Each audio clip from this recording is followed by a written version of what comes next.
Hello everyone, how are we all doing? I'm glad to see we've got some chatty McChattersons going on already. Let's see who's in. We've got Ms. Theosaurus, hello. And we've got Cal as well, hello. Two pink other hands. And we've got Martin, hi Martin, hello. Oh goodness me. And we've got Mary as well, hey Mary, how you doing? YouTube's on the ball today, Susan, good to know. We're getting notifications. Well, there's a first time for everything, isn't there? Ah, goodness me. That's just what we need. We've got Patty as well. Good morning to you, Patty. I hope you are well over in Canada today. Martin's work in progress is ripping CDs to be added to my MP3 player. Yes, love it. We're vacuuming. Okay. Hello, Europa. How are you? Nice to see you too. Mary's roasting. We've got Ulrika as well. I'm assuming that Ulrika is also roasting. Doodling away in her sketchbook. Love it. Love to hear it. All good. Jan only got a notification from Discord. Well, okay then. Not much I can say. Not much I can do about that either. I do not control the notification gods at YouTube, unfortunately. If I did, things might be slightly different, but okay. The hats have melted. Oh no. we are puddle. It's really nice here this afternoon. It was cloudy this morning, and it was actually on the nippy side when I went out for my run this morning, but that was at 5:30, so I'll let that one slide. I was really glad that I stayed in my full length running leggings. I was kind of contemplating starting to get the 3/4 length ones out, but glad I didn't this morning because it was a bit on the chilly side. But the clouds have all cleared away now, and it's beautiful and sunny. There's a wee bit of a breeze. It is mostly very pleasant outside, so we're in a good spot weather-wise here. And I feel kind of bad for everyone else in the UK because they've had like blisteringly hot temperatures to the point where it's uncomfortable. And here in Scotland, we're just like shooting along on the breeze and getting a wee bit of sun. It's all good. We've had a rain and a bit of thunder. It was nice for 10 minutes. Oh no, like 10 minutes of respite. Hello, Cardinal. How are you? Good morning to you too. I'm assuming that the fact that you're saying good morning is that you are over the other side of the pond. So good morning. I hope it's going to be a good Wednesday for you. Thanks for joining us. Stop bragging about what amazing weather you have. Well, to be fair, and I was saying this in the Discord earlier, that like this is the only time of year where Scotland are the winners with weather, because we don't seem to get the extreme temperatures that especially further south down the bottom of England get. But unfortunately the other 3 seasons are crap. And there's not much we can do about it. So, no, very, very nice to be in Scotland at this time of year. It's a great time to visit as well if you want a little holiday. Oh, Susan's still overcast, but I'll try and sort of waft it up the way and over a bit to you, Susan. I'll do my best. Yellow thunder warning, but at the minute there aren't even any clouds. Oh, interesting. Oh, so things might change. I'm very aware that I'm turning left here. I don't know what this is. This is like running here, like that is sweaty running here. I've been wandering about like this all day. I did have time to wash my hair this morning, but I didn't have time to dry it, so I was like, just stick it up out the way. We're kind of at that stage. You can see I'm very faded now. I've got a wedding to go to in the middle of June, and I will be going to get my hair lightened, because I'm quite dark to my ponytail now, so I don't want to put any more purple or blue in just now until it's been lightened again, so I'll do it just before the wedding so it's nice and fresh. But I'm very faded, but now that I'm out running in the sunshine as well, that affects it quite substantially, so I'm just going to have to be this sort of faded bluey turquoisey colour. It's not bad though, actually, all things considered. My fringy bits here, like another bit poking out there, that's getting really blonde again. But I say I just have to suck it up for a couple of weeks, it'll be fine. Patty's cranked the volume and probably blow my eardrums when I shut off the vacuum. We'll try and remind you. Yeah, so just generally speaking, for a Wednesday, I'm a bit out of sorts art-wise. I've more or less had an artless week. I finished off Mr. Jem's labels and his logo design for some food packaging that he wanted. But other than that, I've done nothing. I don't know what's been wrong with me this week, because normally at some point I'm like, oh, I want to like doodle or something or paint or something, and I've just ended up having nothing this week. I got nothing. So it's, I don't know, it's just one of those weeks. It's fine. But other than that, good stuff that's happened this week. I put away all my thermal running gear because I feel like we don't need it now, and I was kind of trying to dig out some summer running clothes. My problem is that my summer running clothes are much, much smaller. I don't really have anything in that sort of mid-size range, which is what I need just now. And do you know that way? I was like pulling things out the box and holding it up and going, I'm never going to, did I ever fit in that? Like, what's going on? I did find some 3/4 running leggings that I was talking about that fit me perfectly, which is great. And actually a couple of vests or like workout tanks, whatever you want to call them, that fit as well, so I don't need to buy any more running clothes, which is nice. So that was kind of good. Also, I'm trying to think if there's anything else exciting happened. We've only got 4 cows left to calve. Pretty good. 4 girls in the shed. They don't look like they're doing anything though. Normally a few days before, or maybe even up to like a week before, their udders start to fill up with milk, and these girls, like, there's just nothing. Like, there's nothing there, so I don't think they're going to be ready for a wee while. And there's one in particular, and I keep looking at her, and I'm like, I don't even think you've got a baby in there, because when they get really big, so, you know, when they get close to their due date, they look a if you look at them from the back or the front, they look a bit lopsided, and usually one side of their stomach sticks out more than the other side, and it's because the calf's lying, you know, like one way or the other. And there's one cow that just doesn't look as if she's got anything, either that or it's like a teeny weeny tiny little baby that's maybe lying at an odd angle. But that's really good. So the pressure is off in terms of farm stuff for that. But we are now into silage season. So silage is when you cut grass and you wrap it so that you create an anaerobic process and the grass starts to ferment, and you use that for feed during the winter months when there's no grass outside. Very weather dependent, so with this window of lovely weather that we've got, Mr. Jim and staff are flat out in tractors trying to cut all the grass. So never a dull moment. Come on, baby cows. I know that it's that time of year, Green Hat, where I go into the shed and like I lean on the barrier and I have a little chat and I'm like, right, come on now, ladies. Like let's get serious for a minute here. And they just kind of like stand and give me that like vacant stare that they do, and they're like chewing away like, yeah, what do you want?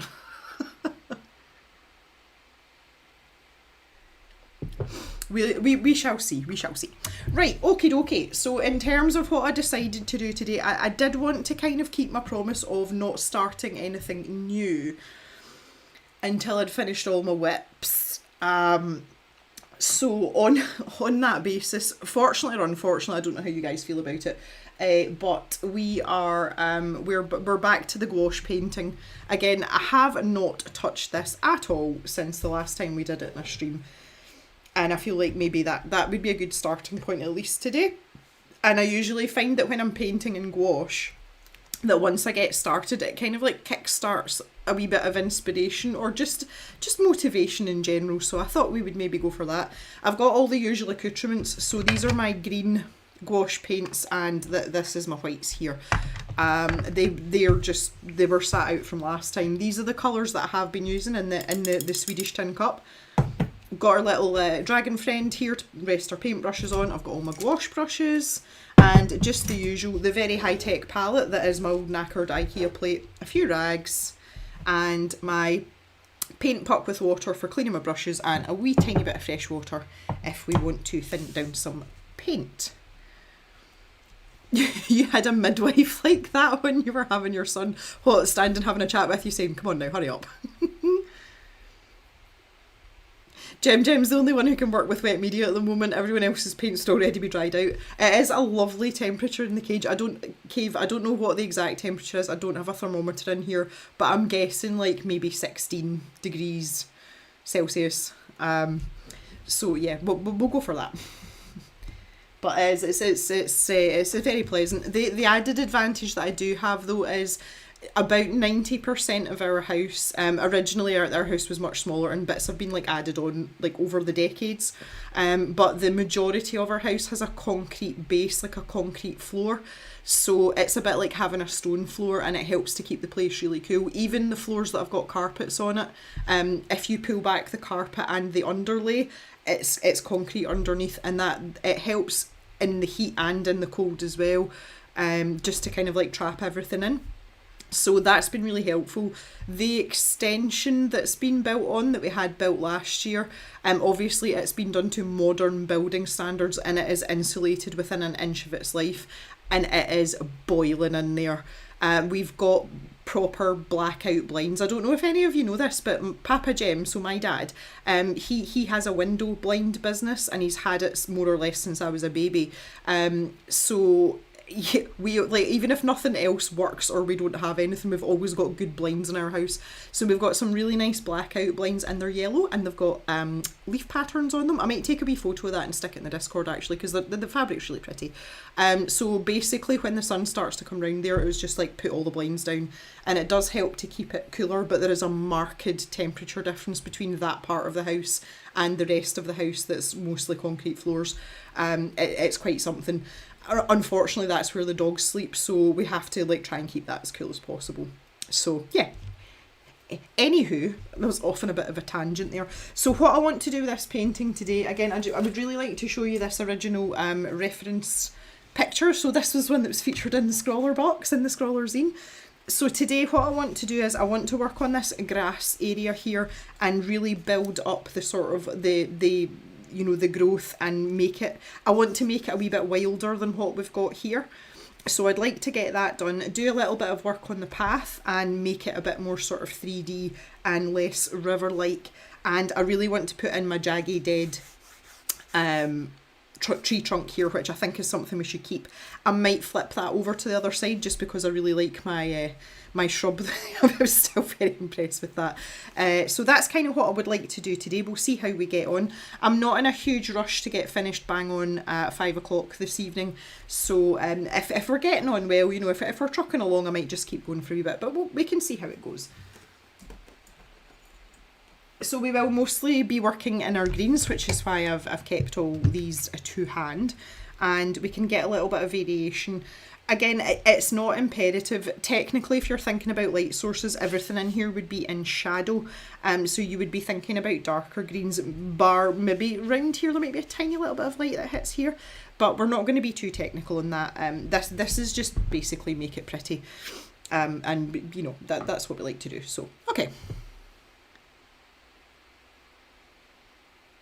A dagger murder tree. Whoa. Oh, there we go. Jan's saying she's got her notification as well. Yay for Jan. so good. Righty McHo-ho. My issue is here, I cannot remember what I mixed and how I mixed to get these colours. I know we were using our posh paints last time. We did use some posh green and whatnot. So I'm just going to mix some stuff and see what happens. We did use the Holbein dark green. There was quite a bit of that. I remember that much. This is getting a bit outrageous in here though, but this is all the colours. And I mean, I think we can probably do. Let's keep the black, and we definitely going to need the Aegean blue. I've got two lots. I've got ivory black there. I think I'll put that one away as well. Black and white go together in the same top, just in case you're interested. I'll use up this Arteza black though. But the Aegean blue is important because I mix that with the purple, because the further forward, so the dark blue is really good in with the purple to make it deeper without actually using black. It's a really nice combination. We've got this grey colour, which is a lot lighter than it looks, but I might just keep a hold of that just now. And we've got the Schminke mixing white. Did we use that last time? I think we did, didn't we? Because I think I remember I liked it. Mary's all for the murder trees. I think we can maybe dispose of the, well, I say that, primary red and things if I want to put flowers in. Maybe not. Oh, goodness me. The indigo, that's another colour I'd use for tree trunks. We'll keep that out, and we need the purple. I think I can probably put the peach away. That's what we used in the background there, but again, that might be useful for flowers and things. You can see why this is an issue. So yeah, I've got my other primaries in there. I've got blue and yellow, and that one of my favourites just now, the Bengal rose colour, which is part of this. Right, so basically we're just keeping everything. Okay. I think we can leave these brighter colours just now. We probably won't need them at this stage. But we'll definitely be using some of these other ones. So let's pop these out the road just now. And I'll just bring this over a wee bit so that you can see what's what when I zoom in a bit. Maybe there-ish, possibly. I've got video evidence. Yeah, I do. I can't be bothered like trailing through it all though. That's the problem. Janet's only 24. Okay, let's get a little bit of this Holbein. I really like the Holbein gouache, I'm not going to lie. It is quite expensive though. Quite expensive. Now, I think if I want to do some grass, I'll maybe go for a round. Let's get some chunkier grass in first. So I feel like I'm going to grab maybe, this is a 0, that's maybe a bit extreme. I don't even know what paintbrush I want to use today, that's ridiculous. I'm making all the hard decisions here, like what paintbrush do I use? Right, so I'm grabbing this Hemi flat brush. This is my old Hemi brush. This is the one that's, it's a bit, starting to look a bit more like a fan brush, just to mix in things. So I'm just going to pop a little bit of water in there and just kind of give it a squidge round. Again, this Holbein gouache it's quite thick, it's quite pigmented, and we need a little bit of movement especially if we're going for grasses and things. You know, you want it to be quite fluid, but we don't want it watered down so much that it's not going to pop up against what's going on here. So I'll just do what I always do. I'm going to take off the brush first. There's no point in wasting paint. So this is a really cheap brand of brushes. This is the NYX Pro brushes, and this was like a big set that came off of Amazon. I didn't pay a lot of money and I got like 12 brushes, and they're proven to be quite good. I can't comment on the durability of them because I don't use them often enough, but when I do dip into them, they're very agreeable. So if you're looking for cheaper brushes for gouache, then I can honestly say, yeah, go for it. So I'm just gonna, this bit caught my eye earlier and I was like, oh, I need to do something about that in there. That's probably going to end up being covered up. But I just feel like, you know, that it caught my eye and I was like, oh no, okay, I don't like that. So that's kind of like in behind. And I know I shouldn't have done that part first because I'm going to go over here, but it was kind of annoying me, honestly.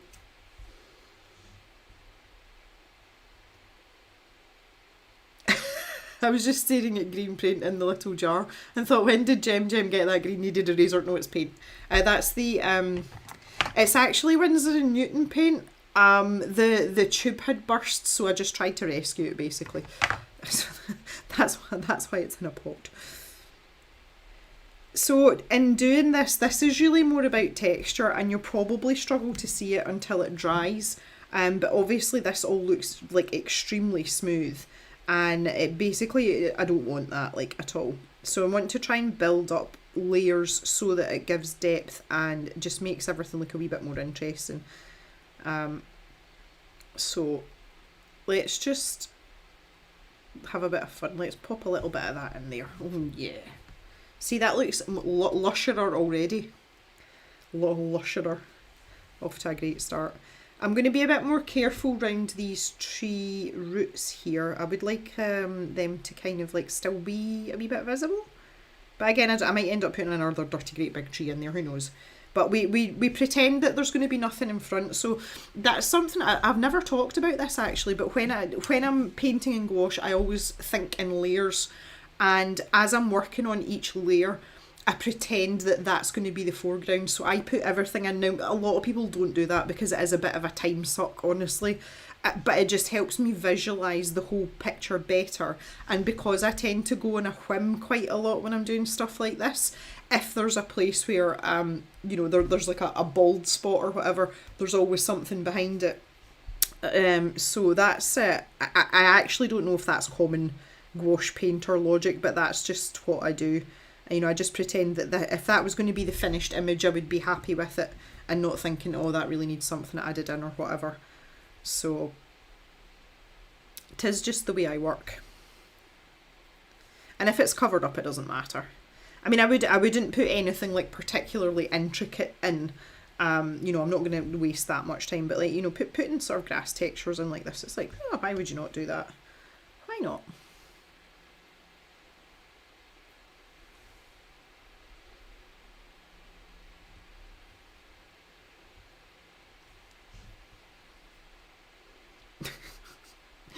Thea's brain's on holiday just now.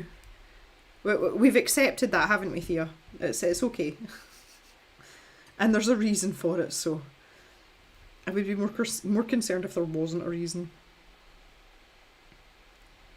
So I'm just leaving this just now because I'm going to mix a tiny bit of white in so that we get that, you know, maybe just a wee bit of the light that's keeking under the doors maybe catching the grass that's there.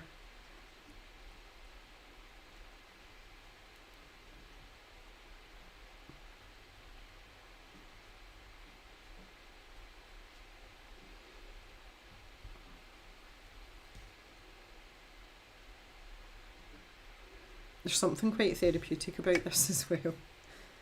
And again, I might thin that out, you know, towards this edge. Because if people are walking down the path, you know, especially like me, if you've got dogs, they tend to like to stray off of the path. So you might have a bit of a shorter edge there. Can hear my little birdies at the feeder. We're full on mealworms now. They didn't seem all that impressed with them to begin with. I think it took a wee bit of palate amendment, shall we say. But they seem to be into them now.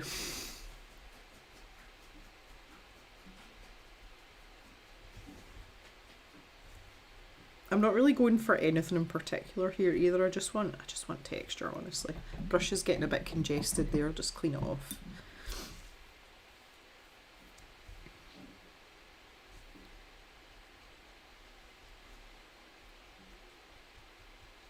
Okay.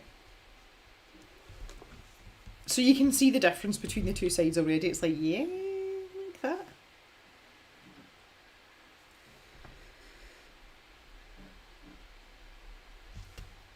And we'll just start on this side as well, get that going.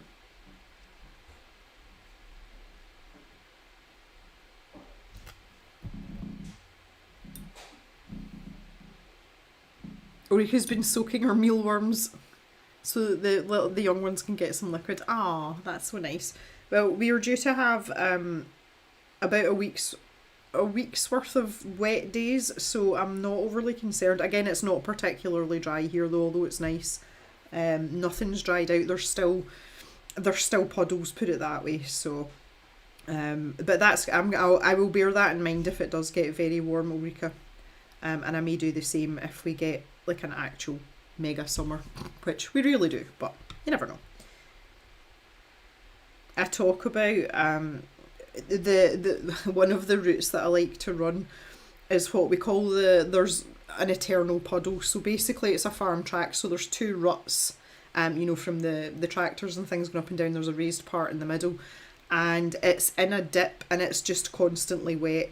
So in the winter you can't run through it at all, because it's more like a mini pond.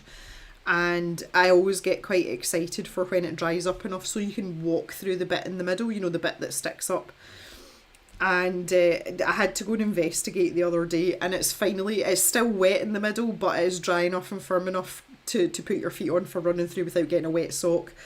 So that is a sure sign that someone is on the way. So it's super exciting, but the puddles that are in the ruts are very much still there, so we're not dried out at all here yet.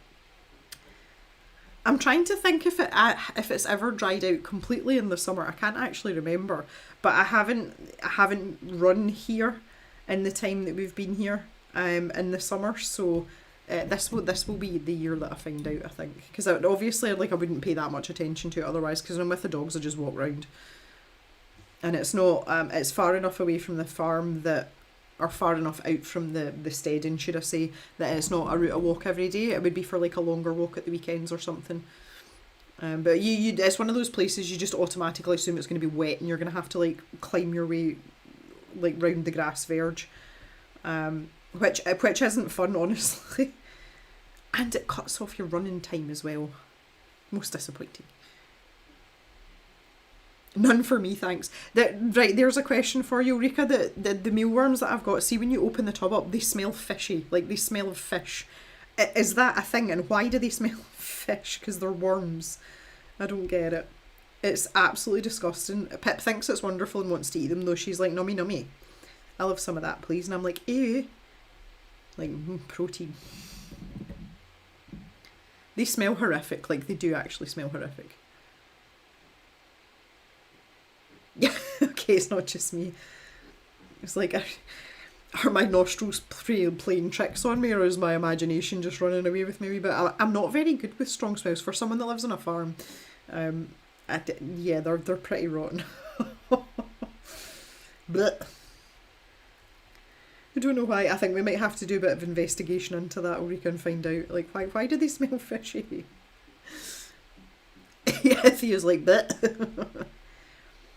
There we go. Well, we have a Scottish word for that, and it's bulk.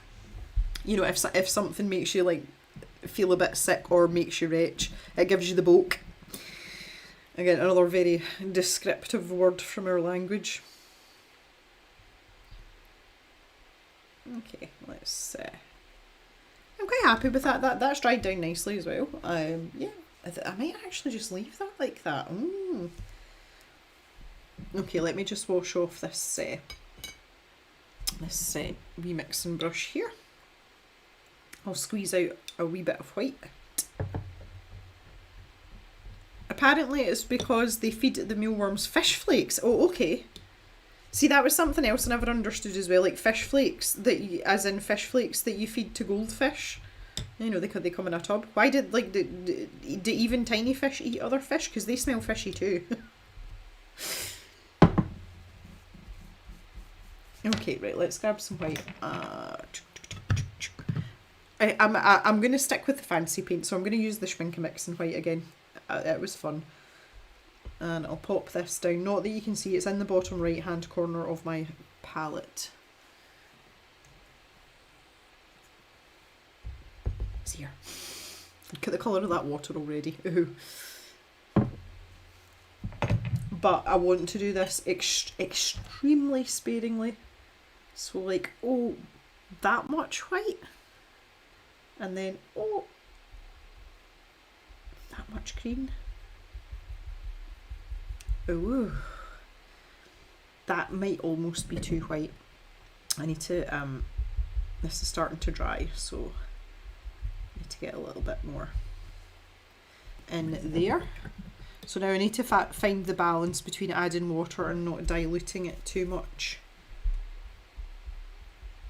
Because that looks kind of watery to me. A bit too watery. Oh, the above according to Mr. Google. What does Google know?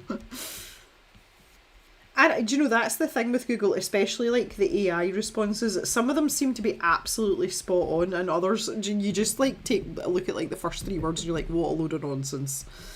Like, I don't think so. Let's not be silly. I'm at the point where I think I'm just going to mix these together. Yeah, we're all the one colour, that's fine. Okay, let's try that.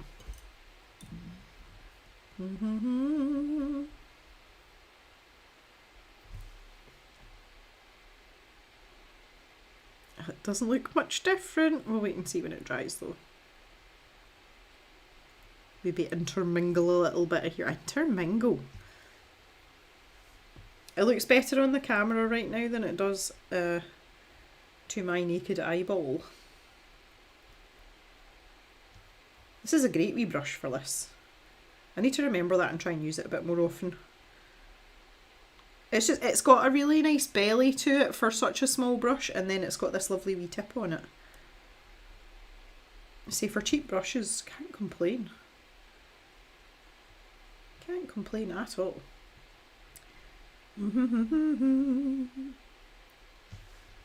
Yeah. Okay, I'll take it. Because why not? I say I'll probably come and go a little bit more with this, but I feel like that's just much better generally. This has almost disappeared completely, and that is because my paint is too thin. Like you can't actually see any of the texture at all. See if I zoom in there. It looks like dots rather than flicks. So we need to thicken this up a little bit.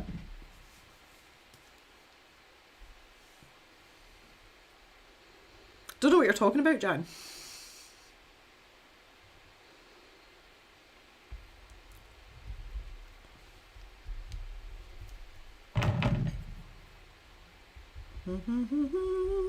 That paint is gorgeous. I like it so much. So much. Bloop.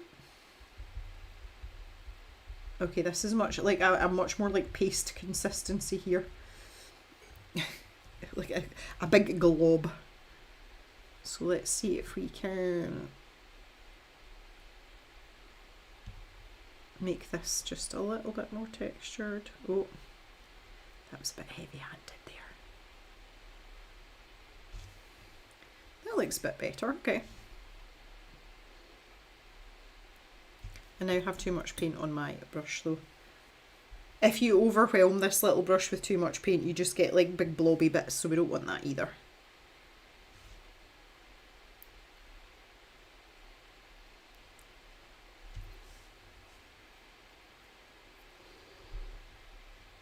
Who cares as long as it works?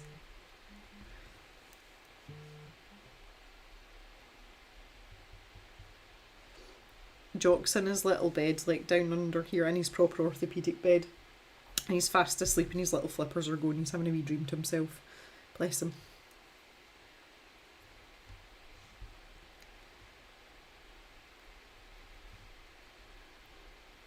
See, this is why it's really good that Jan and I don't work together, because I'd be like, yeah, but what if this happens, or what if, or is it going to affect this, or what if? And she'd just be like, shh. It's fine, it works. Leave it alone. The IT gods punish those who mess with things. Yes, I know this. I am that person. What happens if I do this? A little bald patch there. I don't know what happened there. Like, I actually could see some purple down there. That was weird.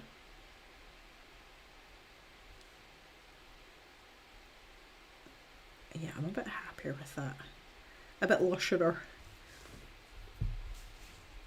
Okay, yeah. Now, in terms of the path, this is where I'm going to start to introduce the different greens. So we've been in these dual type colours for quite some time, so I want a more yellow based green. And it basically just pops out, and the lighter it is, it looks like more lime coloured than green, and it really kind of like draws your eye to things. So I want to start bringing that in some spots. but I want a very light version of it for this part of the path here. So I'm going to make this kind of like mossy, maybe a wee bit lumpy bumpy. So let me find something. I do have lime green, but I think that's a bit, that's a bit ridiculous. We don't want to be too offensive straight off the bat. The colour that I would like to start with though is this sage green. And this is actually more yellow than I would like my sage green, but it's a really good starting point. So if I just show you it squidged out there.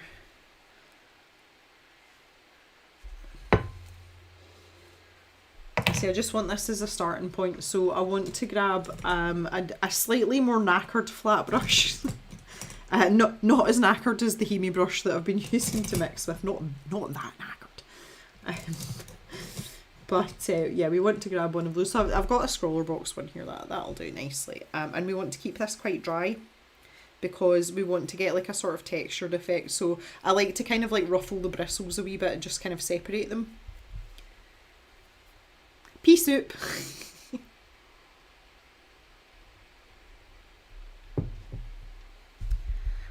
And then just dab the brush into, again, not adding any water at all. But then I actually want to take off, like I've put the paint on, but I want to take most of it off. So just a paper towel or a rag or whatever you've got. And you get this sort of little dry brushing effect. So I'm going to start here. And I've found, I mean, this is something that I do quite a lot, but I've found over time, if you're going to use a flat brush for this, you can use a filbert. A filbert's a really good brush to use. If you're going to use a flat brush, change the direction and what side of the brush that you're using. Otherwise, you can end up with really uniform lines. You know, like if I do this, it doesn't look very organic. Obviously, you can layer it up if that's how you feel as well, but just make sure that you're kind of switching to and fro a little bit. So if I pop a little bit of that down, so it's standing out obviously because it's lighter, but it's a completely different shade of green to everything else. But now if I dip my brush in my dirty water, you know, like in my my paint cleaning water, and just take off that excess moisture, and then very lightly glaze over the top. So basically I'm just smoothing that out a little bit. So I still want to be able to see a little bit of that texture, but I want to kind of pull it out into the path. And we do this a couple of times, and it just builds up those layers, and say it gives you this less sort of like glassy looking surface, but it still keeps the idea that it's a packed down like dirt path or trodden path.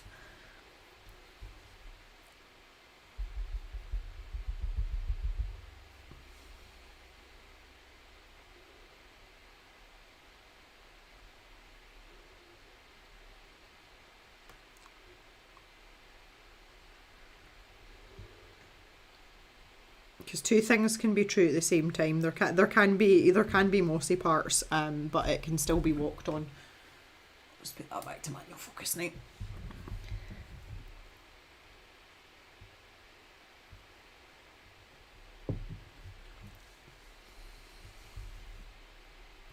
I feel like there would be more around this edge as well, where less feet have been. I've never actually looked at the actual green door, like the one that actually exists, because it's just a path through the verge that's been trodden down by feet. There isn't an actual path that was built. It's just you know, people going back and forth over the grass that's caused it. So that this bit's entirely made up, which again I'm fine with. So I'm going to grab this sort of darker colour that we're reusing here, or the lighter version of this colour but darker than what we're using here. And I want to mix a little bit of that in with our sage. And again, I'm just going to do the same thing again. This has made the loveliest minty green colour look. Oh, it's so nice. So nice. And again, just make sure my brush is actually quite dry. And I'll bring more of that down into here.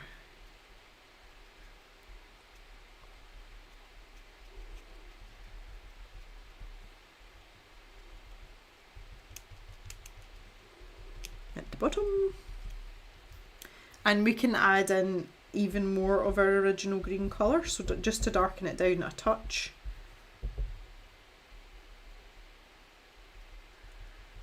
And we'll probably bring more of that in here.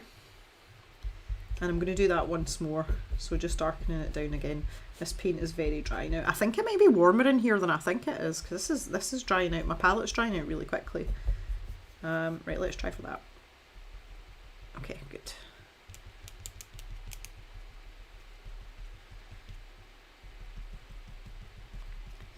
Maybe a little bit. And see, when I glaze this off, I'm not going to be mad if it is actually a wee bit like muddy.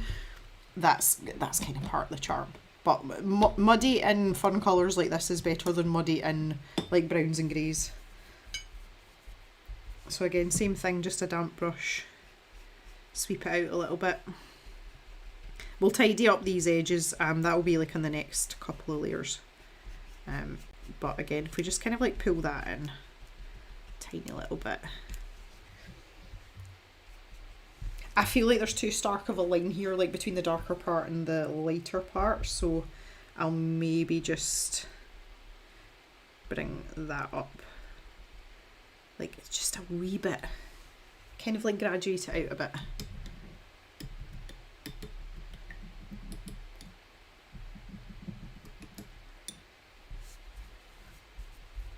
Having so much for like these are my favourite colours to work in when I'm doing stuff like this. They wouldn't necessarily be my favourite colours if I was painting or drawing something else. But when it comes to these sort of fantasy scenes that I like to do, like I'm super into it, I really am. Super into it. Just gonna go back to my sage colour now. Oh, that was a bit much. It's a bit much, Jem. And while I've got this as well, the bristles are really spread out. There. Maybe we've got some blooms or little grass heads that have gone to seed. So we don't want these to be mega crazy everywhere, but this is just because I've got the right texture on the brush rather than, you know, strategically placing things. But do you see how much, like, even if you're doing something really simple, literally a little dab can change what's going on in the picture. And if you want to have a lot of interest and a lot of stuff going on in nooks and crannies, wee techniques like this are an excellent way to do it. Maybe there's one that's got a bit brave up here. Look, maybe it's found its little happy place up there.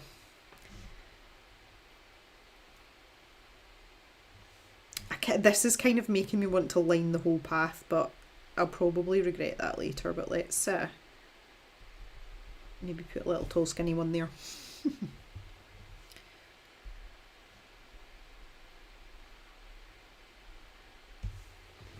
Okie dokie. Better. And again, just overlapping these colours a little bit, just to make it look a little bit more sort of organic.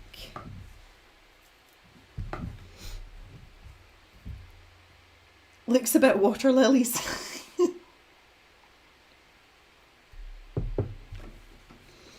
I'll take it. But see, again, this is like, it's half the fun with these types of paintings for me, because once I've got the sort of basic idea in my head, I just like to kind of, like, you know, add stuff and see what happens. It's the way forward in life, I tell you.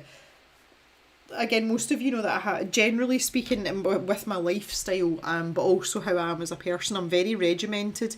And look at the amount of green disaster we've got going on here. And I very much like routine and patterns and reliability, so that I know what I'm doing with myself. I like to plan things in advance, and it's just a really nice way to not be like that. And it's a place that I feel safe doing it, because if it turns out terrible, it doesn't matter. No one has to see it, or maybe you guys will see it, but you know what I mean. It's not the end of the world. Nobody's going to die. Nobody's going to question my moral fibre if it turns out terrible. So it's just a really nice place to be free and relax and let loose a wee bit, and it makes me really happy. Right, what I want to do now is I want to work a little bit more on the path. I'm just going to let this sort of dry out. Excuse me. I'm going to grab my brilliant purple, That's one of Mr. Gem's favourite words to rip the piss out me. I don't know if I'm allowed to say the P word at this time of day. He likes to extract the Michael because he is from England. He's a northerner, and he puts on his Scottish accent, and one of the words he says is purple. And it's probably one of the only words that he says that actually sounds Scottish. But he's got it down to a fine art now. Purple. Yeah, anyway, so let's grab our purple. And I'm going to pop a teeny weeny bit over here in the corner. Just with this same brush, I'm back to the Necro brush, not the flat brush. This is such a pretty colour as well. I found a lot of purpley pinky colours recently that I'm quite into, and it's not a colour that I normally go for, but the very fact that I've gone for that in my hair as well might, that might be influencing my preferences just now. But yeah, I found this and the Bengal Rose, which is the pink colour, I really like these colours. So we've got a kind of lilac-y, lavendery type colour going on here. And let me just move these out of the way. I need to utilise my dragon. The dragon who still really hasn't been named. It's like you can just chill out with the paintbrushes over there. So I want to just add in... Oh, that's too light. Okay, we need more purple.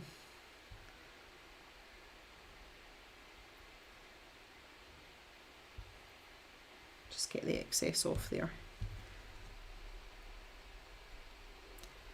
Literally just want to put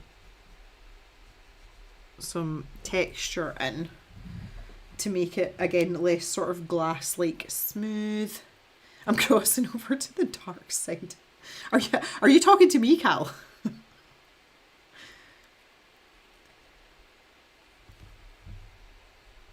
I think, to be fair, I think I'll always be a greens and blues kind of gal. Always have been. Green is my favourite colour. And there's a lot of bluish, like turquoisey colours that I really like. Jan's mentally named the dragon Bernard. Bernard. Why not? To be fair, I think everyone's got a different name for him. It's definitely a boy though. Like I'm convinced it's a boy. I get quite strong gender feelings about things when I'm drawing them, and making our little buddy there is no different. Okay. Again, just want to smooth this out a little bit, not dramatically so, but just kind of evaporate a few of those little brush strokes. I've got a bold bit in the middle. I'm gonna have to cover that up. Too much water there. Okay, we'll do that in a few layers as well. So you can see now the path looks better already. It looks much less glassier. And that basically we just want to build on that. And this is one of the lovely things about gouache, and it's also a lovely thing about acrylic as well, just because it's so forgiving. But the benefit with gouache is you can lift it as well as paint over it. As long as you've got good quality paper, it'll take layers and layers and layers of gouache. So you can work away and squirrel away on what you think needs changed. And even if you've made a complete arse of it, you can still do things to rectify it, and it's not a big deal. That spot looked like a little speck of light. I think it looked a bit out of place though, Thea.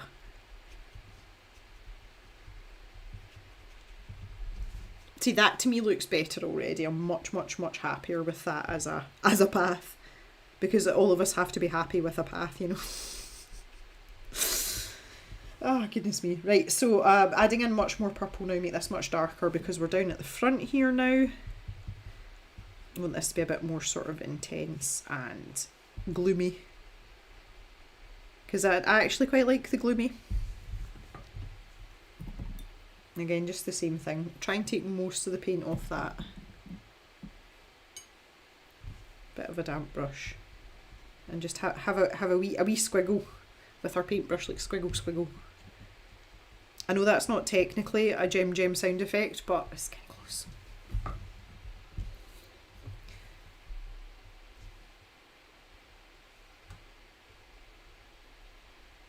So there we go. That's basically purple with a bit of white, purple with less white, and purple that's just purple. So nothing complicated, but the difference that's made in changing it from what looks like a river or a burn into something that you could actually walk on is moderately helpful. So really what I would do now is I'm just darkening up these edges here. Again, I'll probably add in a wee bit more grass that will, you know, maybe like fall over the path a wee bit if it's long. So we want to make sure that there's that shadow underneath. Again, just to help give us depth. And if I leave my brush to dry a wee bit and just dab it in, we get that sort of same dappled effect that we've got going on there, which is nice. I like that. Oh, good spot. Thanks, Cal. I'll just get that just now. I think it's mostly water. Yeah. Thank you. It's just as well you guys are here, isn't it? Oh, goodness me. A wayward splodge. I think it's about time that I turned my my kitchen paper round. I'll just turn it over.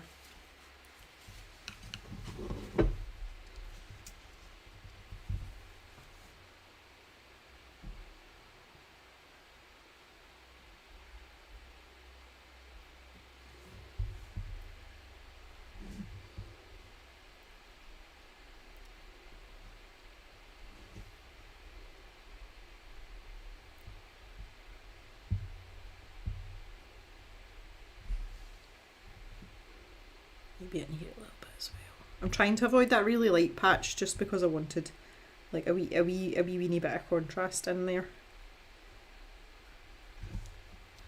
Oh yeah, we're looking good now. I probably transfer it to my face.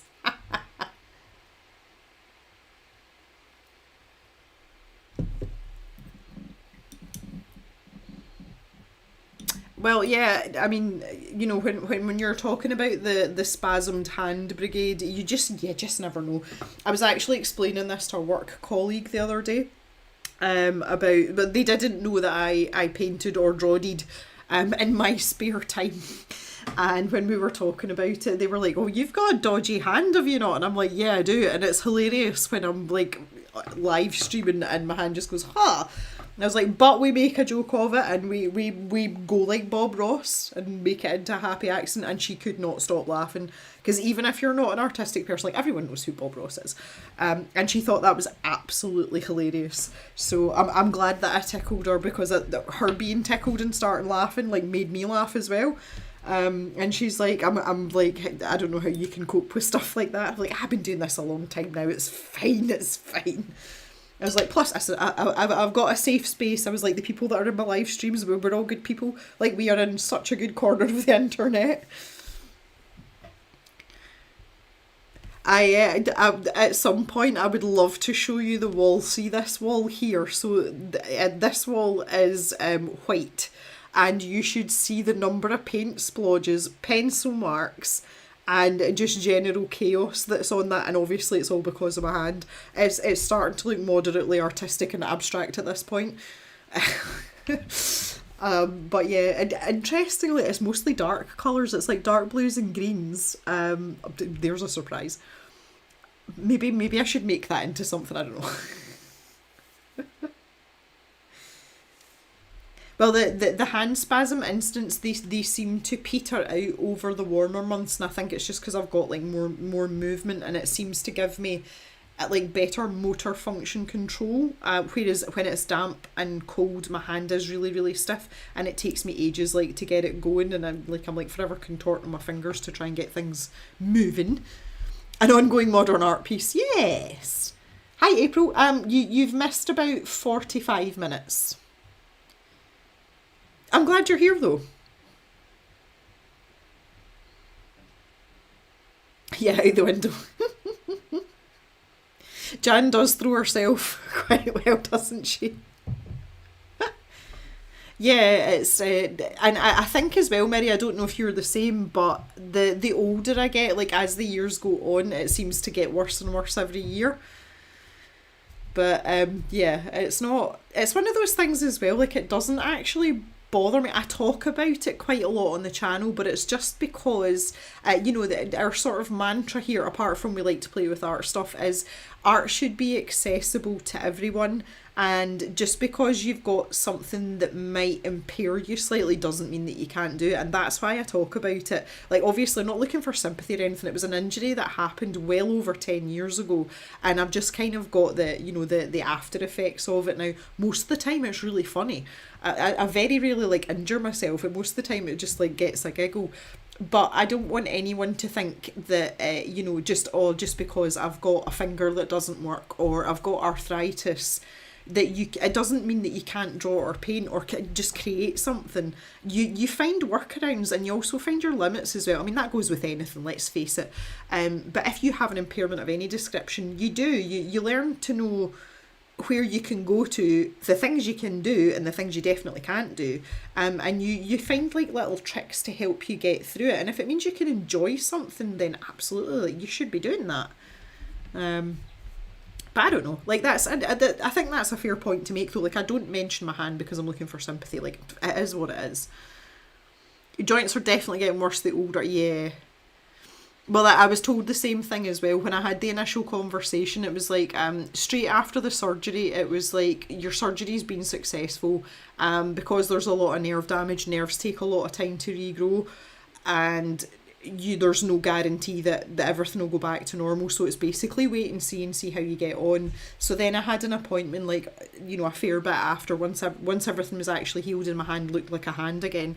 And he said to me, he's like, you have to be aware that, number one, it might not get any better than it is right now, but over time you might still get more sensation and movement back.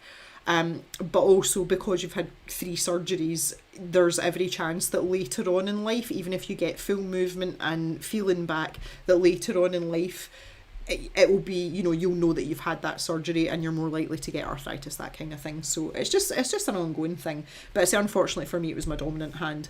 But not much we can do about that, really. Nerve damage is fun, yeah. Do you know what, it was weird though? I think I mentioned it. It was probably about 3 or 4 months ago, and I was just sitting watching TV. Mr. Jem and I were just chilling out in the living room, and I started to get pins and needles down these 2 fingers. I have felt nothing in these fingers for years, and it was. And do you know that way? I was kind of like, is it like a phantom thing? Am I maybe getting like feeling down here? And I was like, no, I've actually got pins, and they were actually quite sore. And I was like, where did that come from? But it only happened that once, and that was it. So I don't know. Like, nerves are weird things.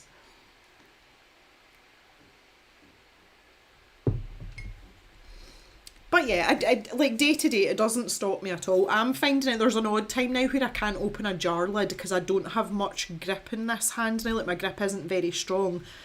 But I try with my right hand, which is much better now that my elbow's better.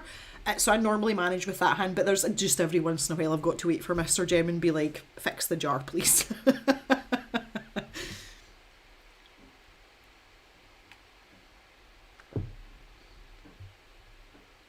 Yeah, but like, yeah, the pins, and do you know that way I was like poking my hand? I was like, really? like, okay. So strange, so very, very strange. Okay, right, that's enough hand chat. Let's move on. I'm going to grab my Indigo here. I was almost indignant about it. I was like, how dare you after all this time? Yeah, it's like the hierarchy for opening things. Dominant hand, non-dominant hand, husband.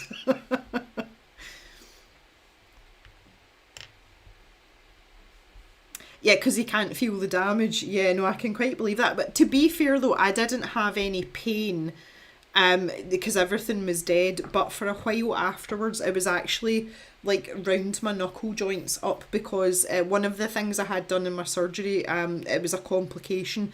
But basically, all your tendons and ligaments that run down your hand, I mean, you can see mine, they're in between my veins. But all those they're encased in like a tube. And those tubes had filled with fluid, so that was one of the reasons my hand had swollen up. It looks as if I'd punched a wall, basically, and I didn't look as if I had any knuckles. And because of that, like that was tender and it was sore, but it's because they had to drain those, so they like stick like suction things up, so my hand was like, oh, it was aching, but I didn't feel most of it because everything was so damaged here and down. See that this finger, it's just the scar side, so that's the operation incision. They did everything through that and they just like went up through, so you know, like it could have been a lot worse, but I'm pretty glad that most of it was numb at the time. But these two fingers are great. like these two fingers work really well. Yeah, and it like it's scary to look at, isn't it, Mary? Like honestly, my hand was like that big. It was terrifying. My fingers were all curled round because everything was that swollen. Like I couldn't straighten any of my fingers at all, and my pinky finger was basically curled round. It looked like a prawn or a shrimp, but a really, really fat one. A green hat's asking what actually happened. I'm sure I've told this story. You might have just missed it though, to be fair. And this is what makes it so ridiculous. I'm going to try and paint and talk at the same time, otherwise I'm not going to do any more painting. Let me just turn my palette around a wee bit. So when back in the dark ages, so this is the indigo colour. It's such a pretty colour. Back in the dark ages when I was a student, I was working as a farm labourer as the way to help fund myself through university. Those are the only fingers you need for a tiny violin.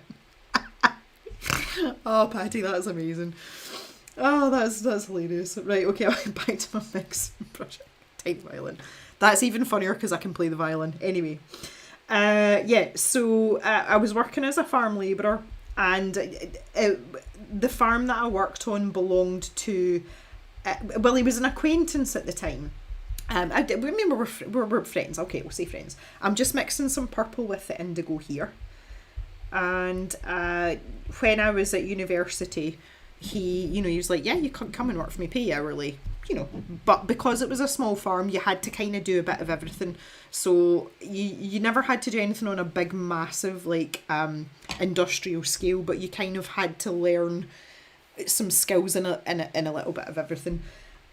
So I have no idea what I was doing, but I was at a lecture at university, and I said to my friend, I was like, do you know something? I've got like my fingers really itchy down that side. And it was here, and I was like scratching at it, and do you know the way I was like looking at it, and there was nothing there. But then again, I've got really itchy skin anyway, so I didn't think anything of it.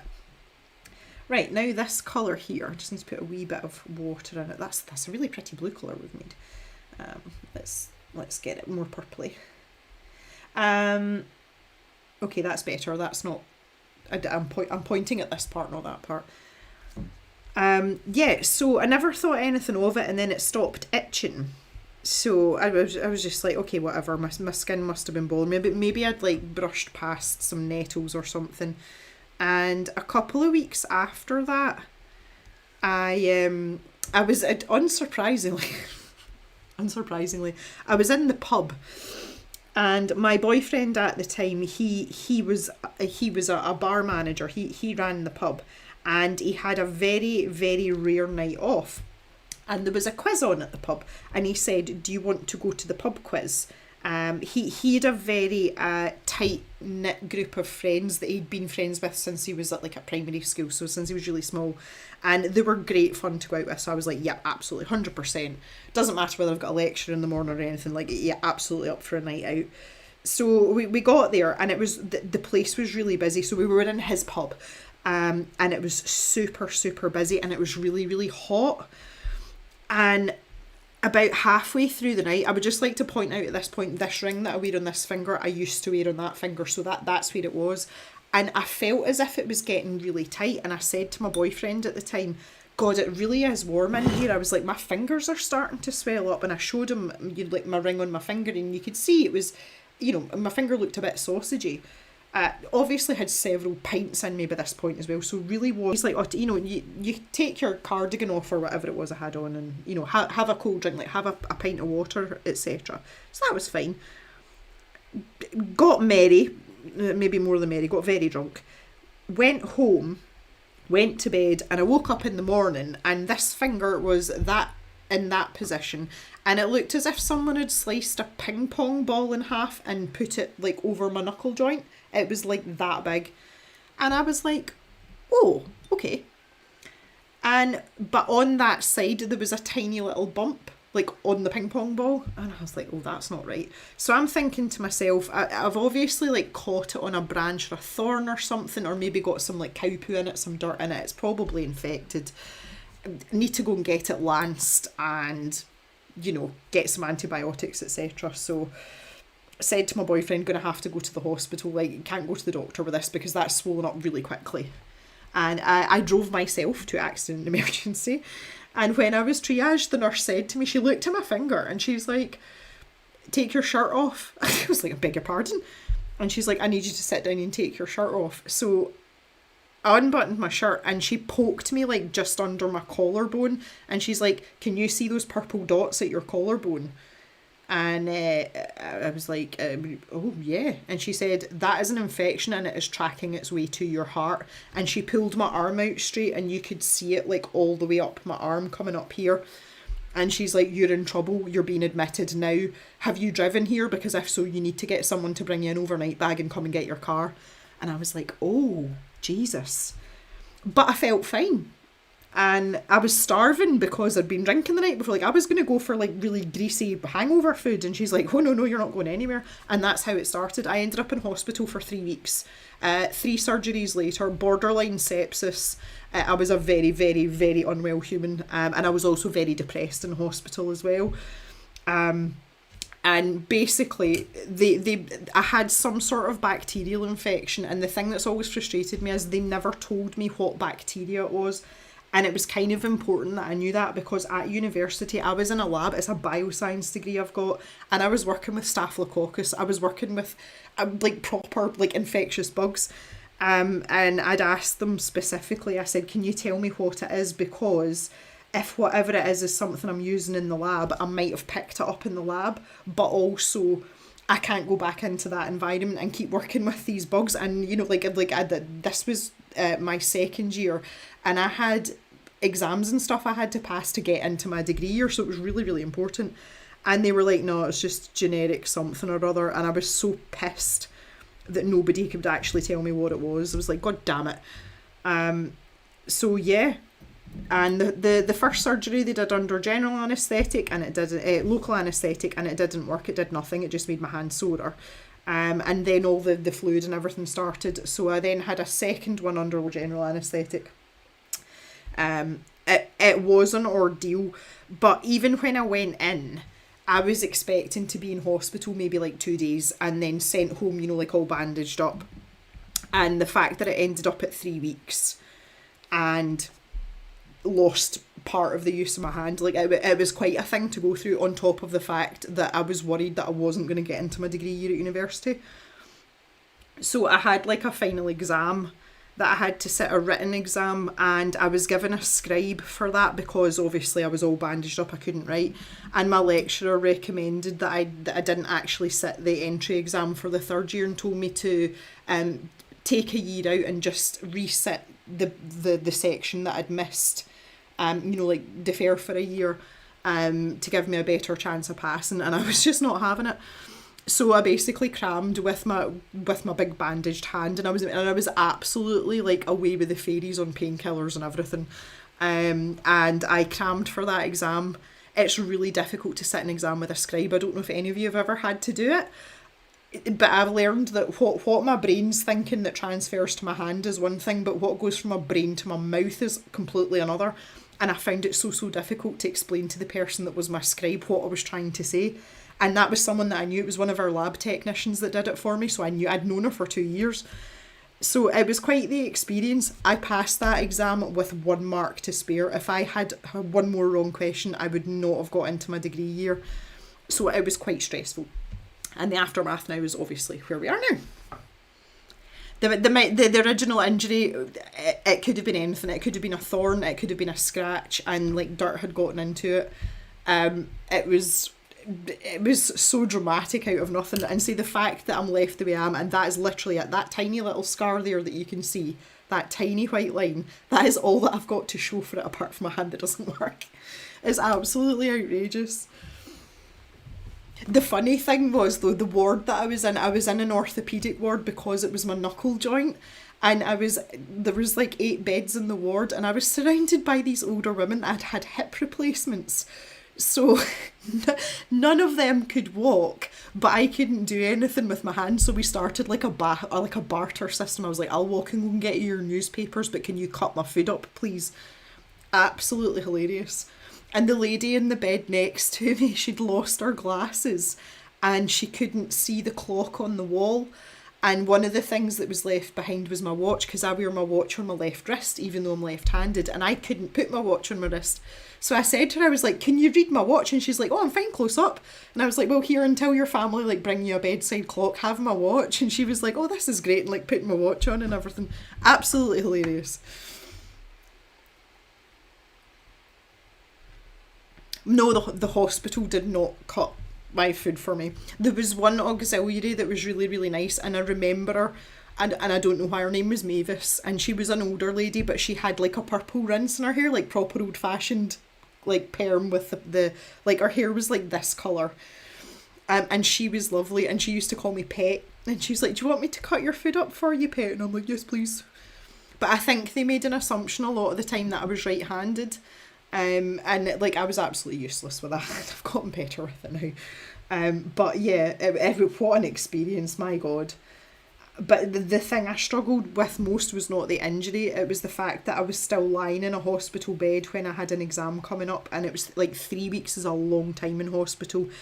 It really, really is. It was quite something. And it's not an experience I wish to repeat ever, and I would not wish it on I would not wish it on my worst enemy. I really, really wouldn't. Okay, I'm quite happy with my path, I think. Yeah, Mary's like, 9 months isn't fun. Yeah, I can't attest to that. It's really, really not good. I think one of the things I didn't like about it though was I think maybe it's kind of hazy.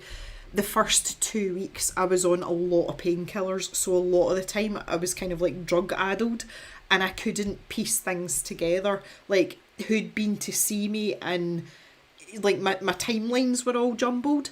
And sometimes I just felt as if I'd been lying staring at the ceiling with my arm up, like, because you've got to keep it elevated. And I felt as if I'd been lying in the same position for like 6 or 7 hours, and it had only been like 20 minutes. I'd like, not nice at all. Really, really not nice. I got to the point though, once the swelling had started to go down, the nurses said to me, like, we think that you should get up out of bed, because I was very depressed at that point. And they're like, it's okay for you to like go and walk about the hospital, but you need to make sure that you're that you protect your hand. You know, you need to keep it tucked in because you don't want anyone bumping you or anything. So this one day, one of the nurses helped me get washed, which was lovely because I felt so disgusting at that point. She helped me get washed and put some just like jogging bottoms on and like a baggy jumper that I could, you know, hang over this side. And she said, just go and take a wee walk down the corridor. And she's like, if you turn right and get in the lift and go down to the bottom floor, there's a door just there that will take you into like a wee garden. So it was like in the middle of the hospital, you know, it was just like a little square. But she said you can get some fresh air and a wee bit of sunshine would do you good. And I started to walk down the corridor, and I hadn't even got to the end of the ward, and I realised that I was leaning on the wall, and I was like sliding along the wall, like I couldn't even walk in a straight line. And then this nurse was trotting after me. She's like, okay, maybe it's a bit soon. And I was like, yeah, I feel great. And she's like, no. No, like, not yet. So that was funny. I had no idea that was going on, but it was my mum and the nurse that told me about that like a week later. That was quite funny. And I'm like, wee, this is great. I've got legs that work.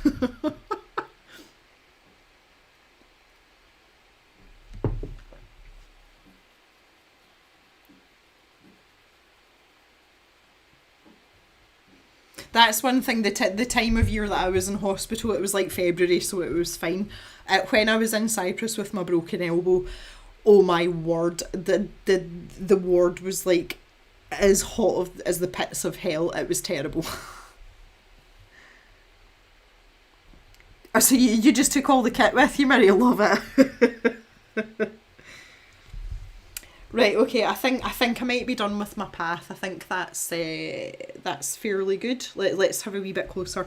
So I wanted a wee bit of texture here, but not like mega. But I think you'll agree it looks much less like a river now and a bit more like a path.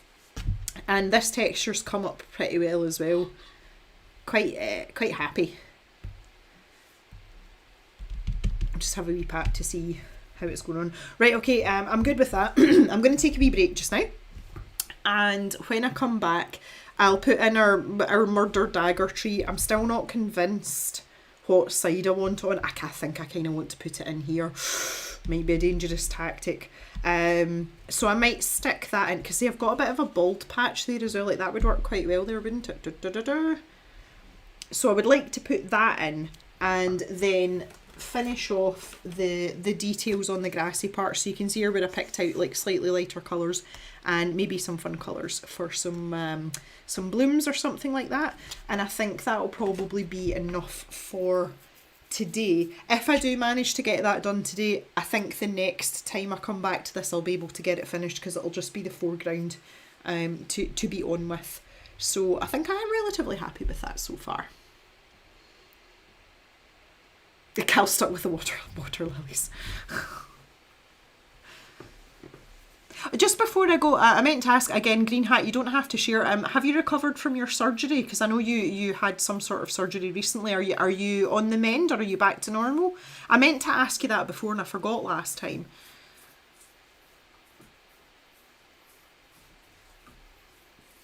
Yeah, Mirrie's a proper trooper.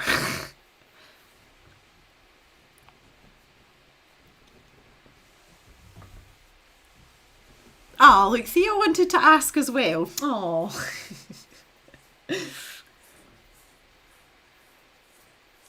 Yes, much better. Now the medical term would be unremarkable. And it is the best time to hear that word. Glad to hear it, Green Hat. Okay, I'm going to leave you all for a minute or two. Again, I'll go and check my doggies and see if they want to go outside and relieve themselves, etc. You now have permission to talk about food. Everyone need to ask Ulrika what she's making for dinner, because that's what we do here on a Wednesday. And I'll look forward to seeing you all in just a wee minute or two.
Okay, let's look at the food chat.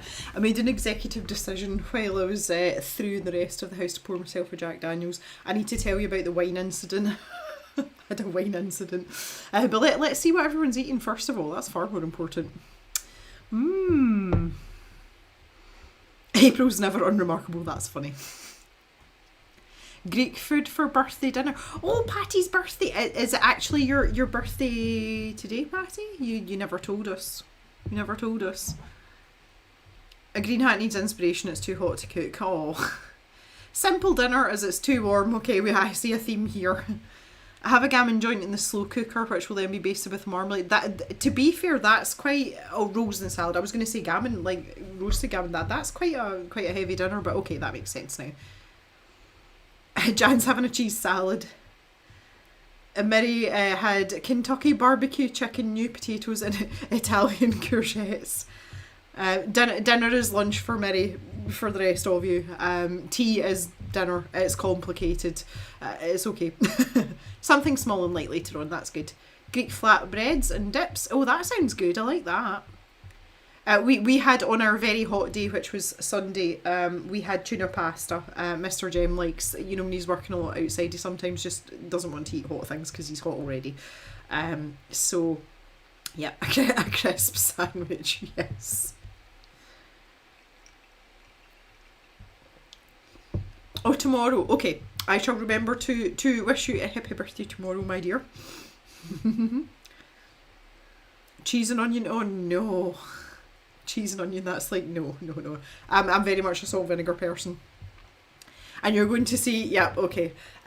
My brother took his kids, and he's like a huge, like he's like you. He's like a proper like Star Wars nut.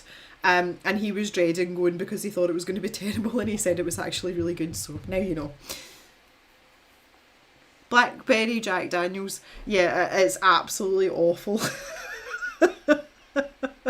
I tried the black. I don't like the sweet ones. They do an apple one and a honey one as well, and like just no. I'm a Jack Daniels purist. I tried loads of things in the blackberry one, and do you know what actually went really well in it? Pineapple juice. It actually tasted okay. There was a little bit of pineapple in it and a little bit of lemonade, and it was all right. I just wouldn't want to drink it like for more than maybe one. Yeah, just no. So yeah, I'll just stick with the classic. Thank you very much. I'm old school Jack Daniels. So yeah, on Sunday it was very warm. It was lovely here, and I kind of had like a notion to sit outside, and I always say like I'm a solar powered like drinker, like when talking about alcohol, drinker. And I was sitting out, and I was like sitting just enjoying the sun. It was very pleasant. It was quite warm, and I just took a notion for a glass of wine. Now the problem is that wine gives me an extremely sore head. It was just red wine, and I stopped drinking red wine and just drank rosé and white wine, and it was okay. And over time the rosé wine started to give me a headache, and then eventually the white wine gave me a headache, and I'm talking about like after one glass. So I stopped drinking wine altogether. I was like, it's totally not worth it for the sake of like a couple of glasses. Like no. And on Sunday, weirdly, I was like, oh, a glass of white wine with some ice in it. Oh, that would be lovely just now. And we've had a bottle of white wine in the fridge since Christmas, which no one has touched because Mr. Jem doesn't drink. He only drinks red wine. And Papa Jem, who occasionally dabbles in a glass of wine, he doesn't really like white wine either. He likes rosé. So I just kind of like eyeballed it, and it was winking at me, and I was like, your balls to it, just open the wine. So I took 2 painkillers before I started drinking the wine, and that was about 6 o'clock. So it was nice and cool by that point, although it was still sunny, and it was nice to sit out, and it was very pleasant. And I was just like farting about my phone and like playing with the dogs in the garden, sitting in my chair enjoying myself. And Mr. Jem came back from work at some point, and he said to me, do you want a glass of juice, meaning like a soft drink? And I was like, no, but you can top up my wine glass for me. And all of a sudden I'd blinked and I had the whole bottle. Like I drank a full bottle of wine by myself. And when we went to bed that night, Mr. Jem's like, I would take 2 more painkillers now. And I was like, I'm going to regret this in the morning. And I woke up on Monday morning, and I swear blind, I was fresh as a daisy, and I have no idea how that happened.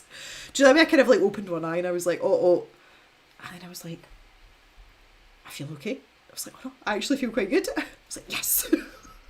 I don't think that's a good thing, all things considered, but I've cut down my alcohol consumption drastically since January, so I was fully prepared for it to hit me in the face like a bus. and it just didn't. Like it just didn't. So I think I didn't really get what I deserved on Monday morning, but I was very thankful for it. But I'll not be doing that anytime. I'm not running that risk. Like, I'm just not doing it. Absolutely outrageous. So yeah. Anyway, that was the wine escapade from the from the weekend. But I don't know, I'm like, have I got a taste for alcohol again? But I'm like, yeah, it's nice outside. After I finish the stream, I think I might go and sit out for a wee while in the sunshine. So have a wee Jack Daniels just now. Right, let's get back to some painting. Let me do this one. I'll leave you with my face in the corner for a wee while anyway, and let's get to work. I think it might be time to put the murder tree in. That's the way I'm feeling.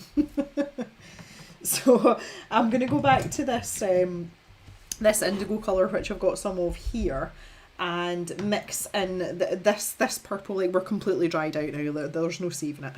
So I want to have a wee splodge of that there.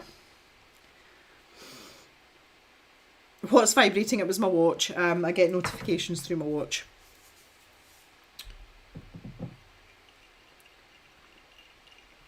Mostly just ignore them. But also I want a wee tiny bit of black as well.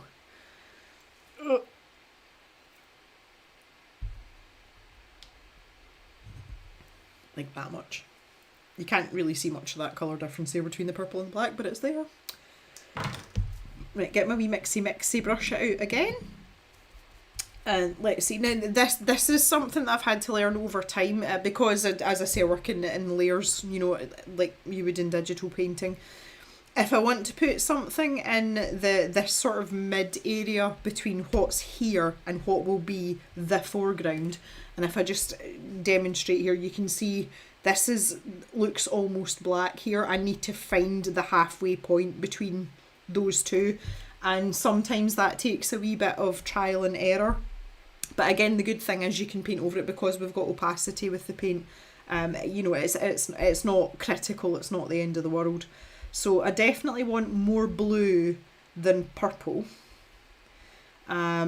So I would tend to try and mix that first and see what it looks like. You can test it out on a wee scrap of paper if that's what you want to do. But we'll do that first and see if I just plonk a wee. Right, the question is, am I putting it? I kind of want to put it on this side, but I feel like there's a good place. Like, I might regret that decision though. We could do something a bit more interesting over here though, to be fair.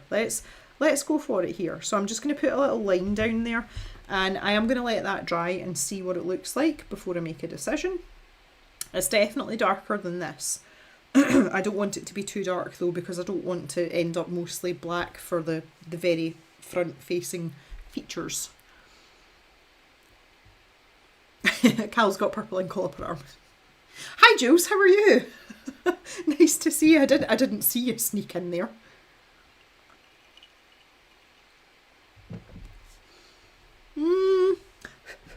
Blow it, make it go faster. I feel like this is critical, and this was, again, I just put this in on a whim, but I kind of want the same shape, and I don't think I'm going to be able to replicate it. And that's always slightly disappointing, but again, that's a skill you kind of learn as you go along with stuff like this, and I'm getting much better at it. I do think we're dry and dark enough though, so before this paint dries out completely, that is what I'm going to do. So, but this is such a pretty tree as well, I don't want to. So this is how I started this one, with a really dry brush, because it gives you that like weird pointy edge. Which is kind of what we want. So let's do another one there. Oh, and then we can kind of start to join them up.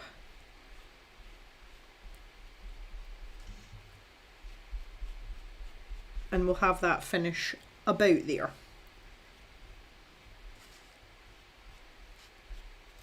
Not even touching my nice pretty bit there.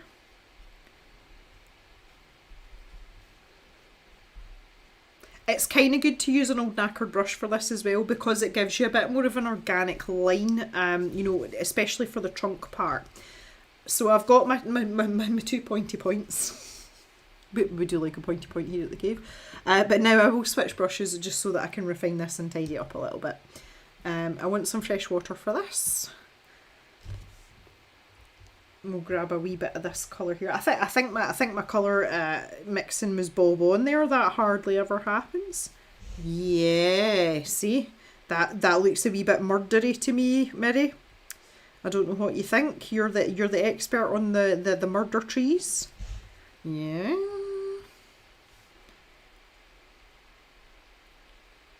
Oh yeah.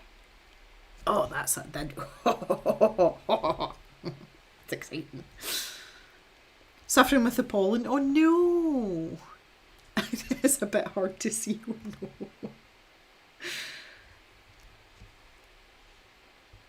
32 degrees.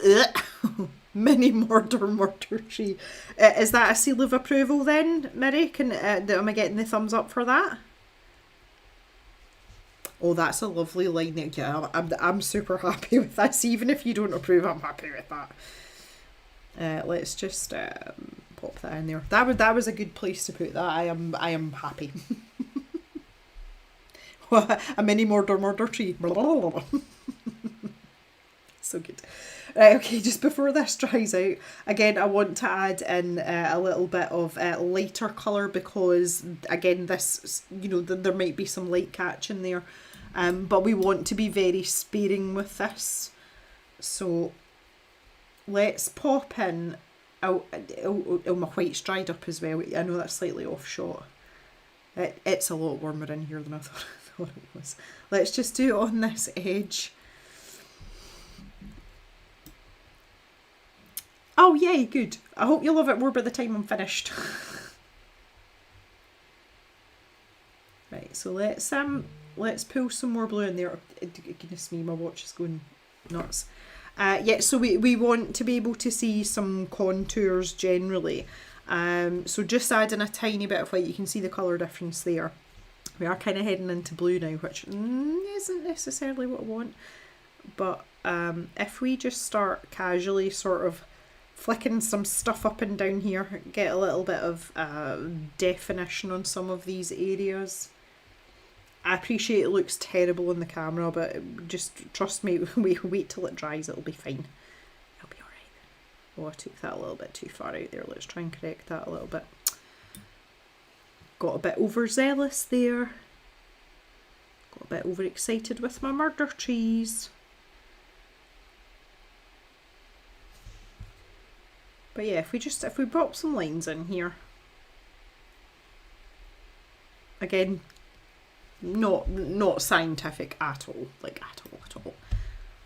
And then again, if I add just a tiny bit more white, I need to remember that I'm using the Schminke white, and that I literally need like a tickle. So look how light that's gone. That was the tiniest bit of white, but I'm going to use that on these very top parts that are peeking up above the wall, so they're maybe going to get some light here, little bit of bounce light.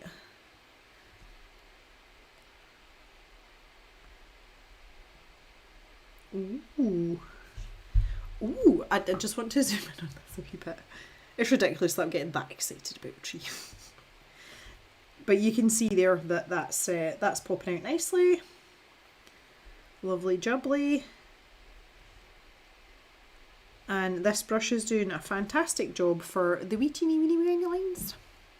Hi Polly, how are you? A sunny, hot central Florida. I can guarantee that Florida's going to be a lot hotter than what us UK people have been saying is hot. And there's Maxie as well. Hello. I love that you're popping in, Maxie. It's nice to see you. I know you're coming a little bit later, but it's lovely to see you. Everyone's melting. Gem's not melting, and I would like to think that Susan and Martine, my fellow Scots, are also not melting. We're good here. Like we're having a good weather day today. It's nice, it's warm, but it's perfectly manageable, and we are not going to have trouble sleeping tonight, and we do not need air conditioning. Theo, shut it. Do you know what? Like, if this happens again next summer, I'm just gonna have like an open invitation for all of you just to come to Scotland and stay with me. We'll get like little sleeping bags and everything. We'll have like a proper like pajama party, and y'all can just come and stay with me, and everything will be okay. Like, I don't like the fact that you're all suffering. I really don't.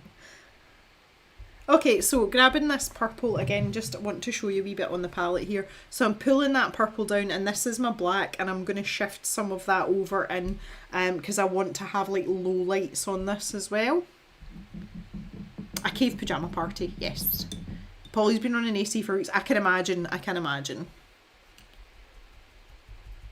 Well, Jan, to be fair, in Yorkshire, you're kind of almost like you're almost here. You must have been a lizard. Oh, that's funny. Okay, so mix lizards, mixing the purple and the black. Oh, I just can't. You guys, you're so funny.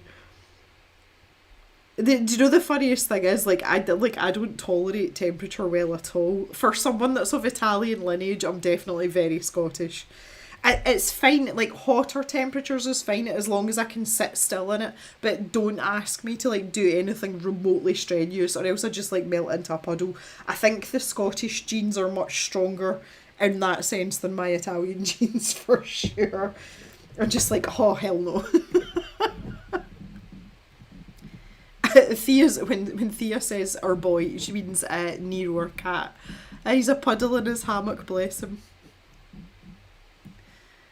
Cal's part L, so the cold doesn't bother me. Well, that's the way I am, like, and I say this all the time. Like, it's specifically referenced in running, but I can run in -4 Celsius, obviously, without any gloves or hat on, and I am absolutely a-okay. I love it. Like, it's great. I love a good crispy cold run, but the minute it gets to like 18 degrees, I'm like, oh my god, I'm actually gonna like expire. This is ridiculous, and the sweat's like dripping off me. It's so funny. Yeah, our winters aren't fun. They're not anything like Canadian winters or Scandinavian winters, but because we're an island, if we get hit by the cold weather from like from Norway, etc., it gets not fun very quickly. You can dress appropriately. Well, this is my thing. Like, see, when it's cold, you can keep putting layers on. You can drink hot drinks. You can eat some soup. But see, when it's hot, there's only so many clothes you can take off, especially if you're in public, that's socially acceptable. Like, it's much, much more difficult to cool yourself down than it is to heat yourself up. Yeah. There you are. So, right, so Susan, for the rest of you in the chat, Susan's a bit further north than me, and I said to her, like, I would waft the sunshine up to her and help blow the clouds away, and she's saying that the clouds are clearing away now. Yay! Yeah, it's a lot easier to get warm, absolutely. Patty, who's in Canada, some days it still feels like winter. Yeah, no, we're very lucky in the UK in that sense that most of the time we have quite a temperate climate, and it's not, the extremes are rare, but the problem with that is we're not really equipped to deal with them. Like, the first time I went to Canada was in January, and I was just like astonished because I know that in Canada it gets really warm in the summer, and when I went in the winter I was like, oh my god, I'm actually going to die of coldness. But the infrastructure, just everything is so much better set up for it, like prepared for it, and we just don't have that in the UK. Like, we're not equipped to deal with the extremes, whether it's really cold or really hot. And most of the time we do have these sort of moderate mid temperatures, and so in that way we're lucky. But the unfortunate part of it is when we have this sort of flurry of like heat waves or whatever, everyone's absolutely dying and there's nothing we can do about it. So it's definitely a double-edged sword. But here in Scotland, particularly on the east coast where I am, it's much less severe. We've only seen in the last, I want to say, because that would have been at the last cave, there was one year at the last cave where the temperatures hit 40 degrees Celsius, and it was one day. And everywhere else, had, you know, they were pushing 40 for like 5, 6, 7 days. We're very, very lucky in that sense. But when it happens, we just like don't know what to do with it. I tried to sit out. We used to have outside the cave window, so that was the last cave.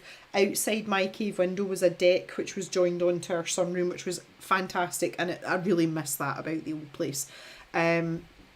But I tried to sit out in the shade when it was 40 degrees, and I lasted about 10 minutes. And I had barely any clothes on, and I had like pint glasses of water with ice in it, and I was like, why would anyone want to do this? And I was so concerned about our staff and my husband, because they still had to work, and I was so concerned about the cows. Cows have an excellent zone of thermoregulation. So the zone of thermoregulation is the temperature range that animals are comfortable in and that can function normally. And well, it's the same for humans, but in this capacity we're talking about cows. And a cow's zone of thermoregulation is basically from like -3 or 4 degrees Celsius all the way up to like 32 or 33 before you actually see signs of like heat stress or cold stress. They cope with extremes in temperature very, very well. But when you get to 40 degrees, it's not good for any living thing, let's face it. And I was so concerned that the cows were going to get heat stroke and like, have they got shade? Can they get water? And we were like going around checking them and everything. It was just really, really not nice. And I wish we were better equipped. Oh, Doc's back. Hello. How are you? Are you okay? That's my old boy's here to see me. Are you okay? Are you good as boy? He's fine. He just wants a wee pet. He's too old now. He used to jump up and put his paws on my lap, and you would probably see his head bob up, but he's too old for that now. But we're here. Can we maybe point this down a wee? Do you want to say hi to the kid? Can you just see his little head? Oh, you're the bestest boy. You are the bestest boy. Okay. Bless him. Still happy. Well, most of the time, aren't you? Still happy most of the time. Hi, Black Rose. How you doing? Harvest waits for no man.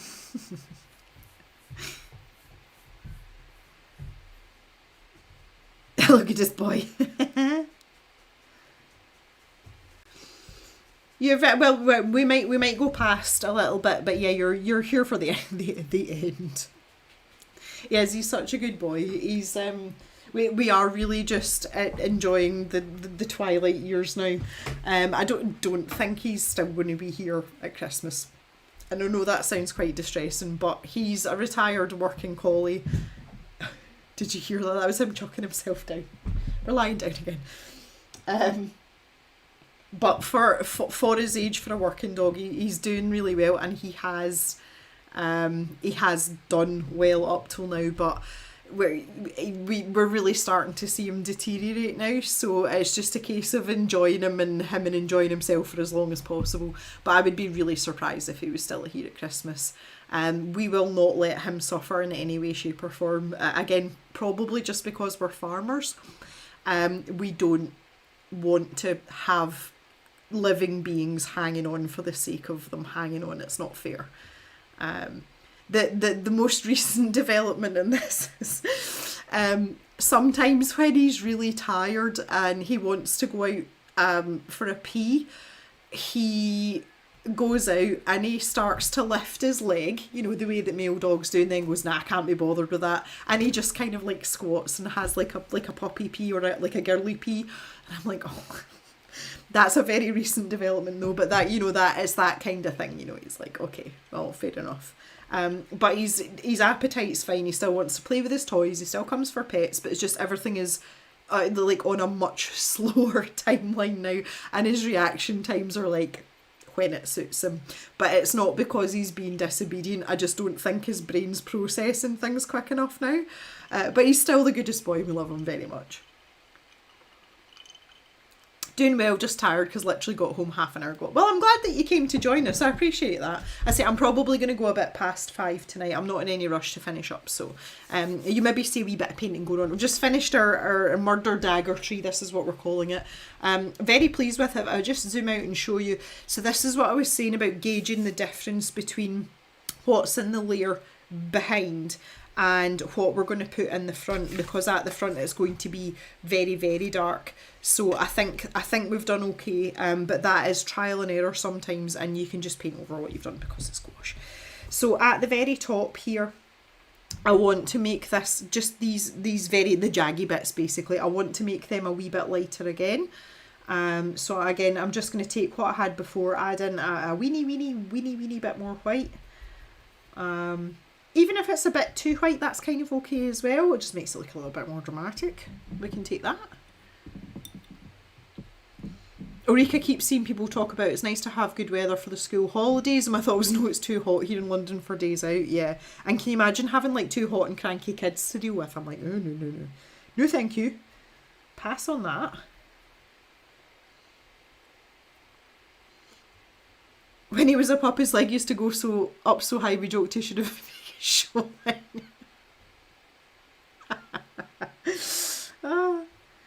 Well, that's sometimes as well, like if Jock's quite desperate, he goes out and he lifts his leg really high and he almost topples over, like he almost loses his balance. I'm like, oh. I do have a special place in my heart for old like geriatric dogs though. Most of you know our Jack Russell that we had before, Woo. She was 17 when we had her put down, and at the end she was absolutely deaf as a post. And when you have a dog like that, especially if they are geriatric for a longer period of time, you develop this level of patience that you didn't know that you had, but you learn to appreciate them like so much. So I've got a bit of a soft spot for really old dogs, and Jock's obviously he's no different, and he's my special boy. So and he is the oldest collie that we've had, because Mist unfortunately left us very early, and it's lovely to have a collie, especially a working collie, into his old age, and he's had a long and lovely retirement, you know. And I'm actually very pleased about that. He didn't, you know, it's not as if he like worked and then just dropped dead. He's been able to like just live a life of leisure for a good number of years now. Been there, done that, kids, and it's easy, just pop them in the paddling pool till 10 and then keep them in 11 till 4 when the water fights, till bath in bed. Love it. That sounds like a solid strategy, not gonna lie. Okay, right, I'm gonna go back to my grasses now. I'm so pleased with this tree. I know I was really pleased with my shrub, but I'm super pleased with my tree. The other thing to remember if you're going to do something like this is the closer in the foreground you are, the more detail you want. So again, if I just zoom in specifically on this area here, you can see I've got texture and things in this trunk in the background, but this one made a point of adding in a lot more because it's closer, you'll be able to see a lot more. So just a loose rule to keep in mind if you do want to do something like this. I'm already like way more pleased with this than the original. Yeah, like it's just so much better already.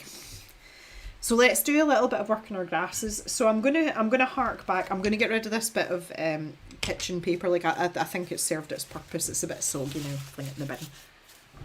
Bin's over there. I've got like a little bit of basketball game going on over there. I'll just grab a fresh piece. Autistic teenager in heat, say no more.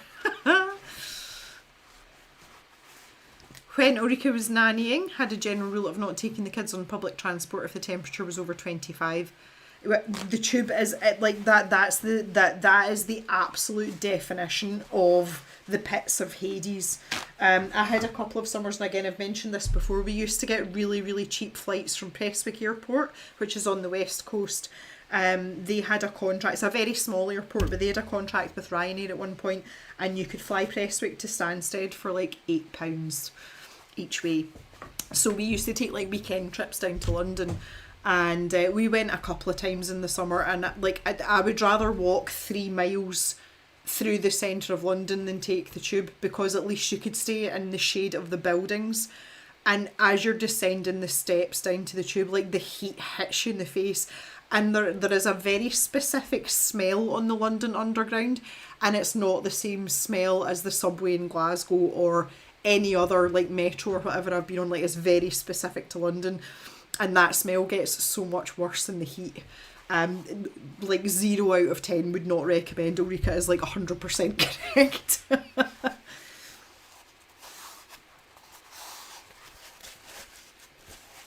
Yeah, if you are really hot run, and that this was something I was taught specifically as a pastry chef, not just a chef. There's this old thing that you need to have cool hands to be a pastry chef. My hands are roasting all the time. Even my one that doesn't work is still roasting all the time. And what I used to do was when you're kneading things, so like bread dough, or if you're making pastry, you want cool hands. And that was what I was told, was to run cold water over my wrists, specifically over this part here where your veins are, and it cools your hands down really quickly. It does work, and I used to do that all the time because I've got roasting hot hands. Polly's got AC everywhere. Yeah, you won't let your fur be. Yeah, absolutely. That's, there we go. So I've never been in the States for a subway. That's something I might want to try. Maxie was in London on Saturday, and the first thing that hit us was the smell. There's just this smell to London that's hard to describe. I don't find it so bad. I don't know about you, Maxie, but I don't find it so bad above ground. But it's like amplified times 20 when you go down into the tube stations.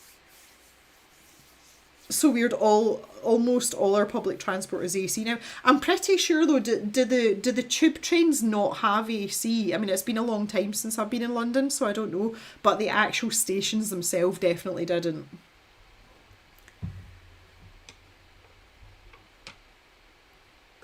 That's probably why my mum always got me to do the pastry. Hands were always cold.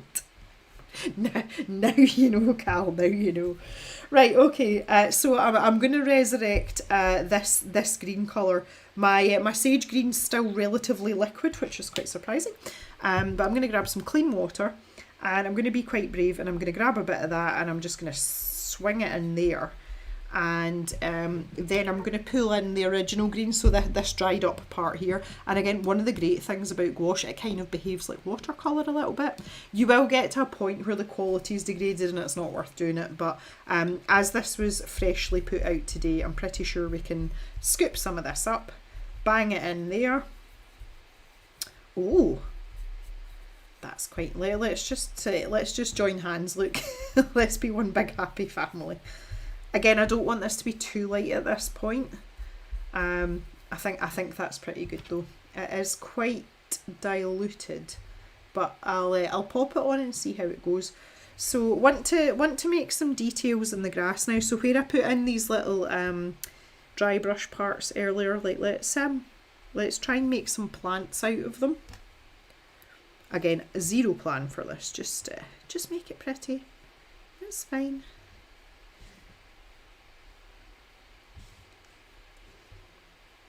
And that one there, I wanted to make that a tall skinny one. That's what we're going to do. We're going to put a few little bits off of it. Rogue flora. This one here, I think we need to make this a bit more substantial for some reason. Again, no particular theory on that, honestly. So you can see this is watered down. That started to dry already, and it's losing its opacity because it's got a lot of water in it. So we might have to sort of chunky that up a little bit, but that's okay. The closer we get to the foreground, the less we want to think about things like that again, because this is going to be dark. But we've got so much room for manoeuvre, and I really wish, like, I feel like gouache and acrylic, especially on social media, I feel like they get overlooked in favour of watercolour and pencil. But when it comes to painting, like, gouache is my absolute favourite. Like, absolute favourite. Let's just pop a few, like, oh yeah, look, there's something funky going on in there. That's a funky little plant right there, why not?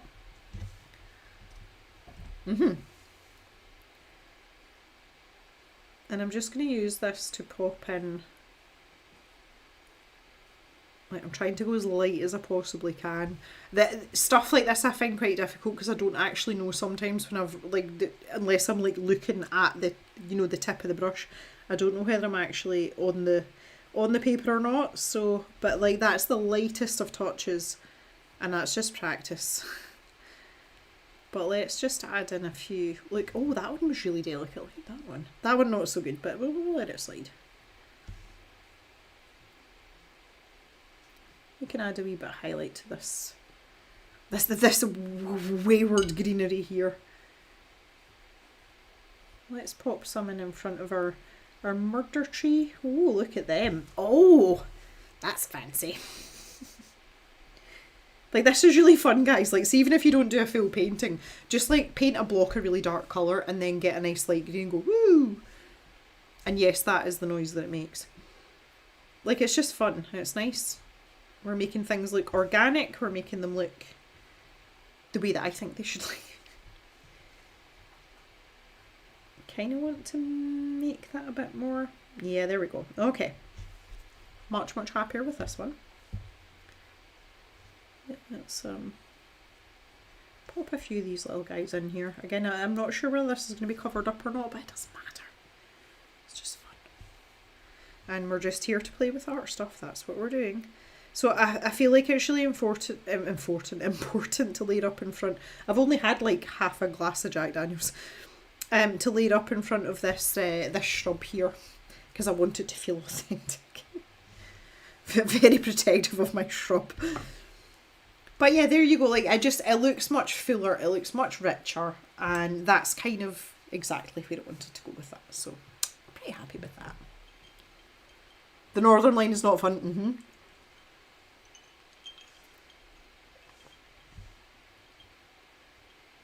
Oh, we're back to talking about the dragon that doesn't have a name. Okay. Do you know what? I kind of like the idea of everyone having like their own name for him. Why not? Like, yeah, okay. Right, let's put a little pop of colour in now. So we've still got our purple here, but I want to pull in some of the more outrageous colours we've been using. So one of my current favourites, again, not a pink person, but this Bengal rose colour is absolutely beautiful. So this might be a little bit of a waste, but I'm going to splodge out. Oh, look! I've said this before, it looks more red on the camera, and it's just because of the light balance corrector. It's like a really offensive fuchsia pink. It's so good, it's so good. But I want to take a little bit of this peach colour. So this is about unifying the picture, so bringing some of the colours that we've used in the background into the foreground.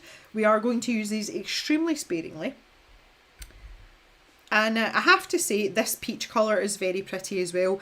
It's quite nice to mix flesh tones with. I wouldn't use it straight for flesh tones, like you will have to mix in other things. But for the purposes that we are looking to use it for, I think it'll be perfect. And I also want to bring in some blue. So I've just got the Winsor Newton primary blue here.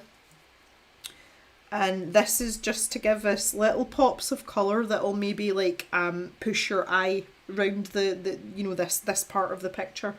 So we're going to have some fun with this. And I think what I would like is I'll tell you when I get there. We've got a Pro Art Polar brush. Again, love these brushes. These are really similar to the sea white brushes that I sell in the shop. So white nylon tip, same thing. But I like these because it's got a bit of a pointy point on it. These don't hold much water, but I don't want to hold much water. I want bright colour. So I'm going to go straight in with this Bengal rose because it's absolutely fabulous. And let's pop in. I'm like, oh, where do I go first? I feel like I kind of want to frame this a little bit. So let's put in some dots with this one. Look how much that pot. I mean, that's ridiculous. Like that's bordering on obscene, but in the best possible way. And let's pop a couple in here as well. Maybe have them hanging over onto the path a wee bit. Oh yes. And we'll have one down here. as always, the mantra with this is less is more. You know, to take it easy. And if you feel like it's not really doing anything, you can always add some more stuff in. Whereas if you go ham and like hammer the whole bottom half of your paper, you might look back and think, oh man, what did I do that for?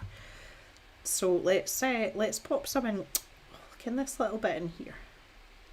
There's something growing in here, and it's found a cosy little nook in between the the tree roots to take seed.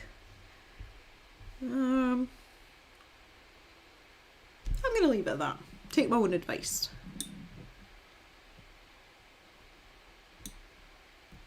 Yeah, I posted Cal, I posted your order out this morning. It should be with you. I'm gonna say Friday. Safely Friday. Right, so let's go for the blue colour just because we can. Straight primary blue is also extremely fun, especially when you've been mixing a lot of stuff. Right, so I'm thinking more like bluebell or like more upright shaped flowers. You don't just want to keep doing these wee dots because it gets boring really quickly. But there's a great big gaping space there, so I'm thinking let's use more of a... Yeah, I need to get this paint moving a wee bit more. Let's use more of a slightly side to side motion.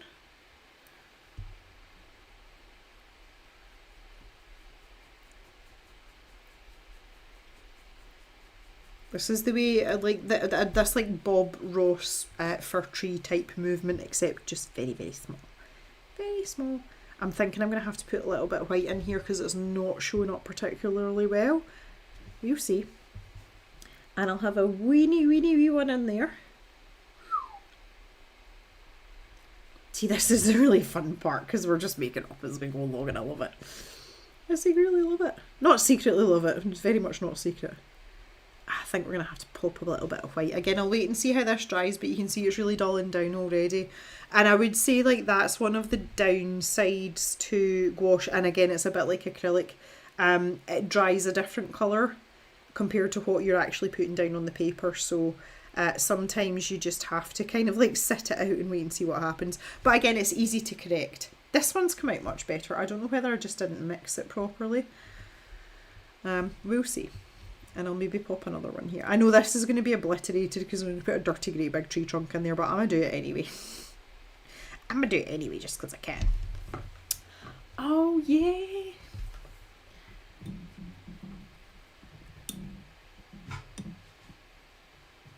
Yeah, you got your dispatch mail good, okay. Yeah, for a while the dispatch emails weren't working, so you can when I put something in the post for the stash shop, I can send an email with like a shipping confirmation email, and for a little while they weren't working.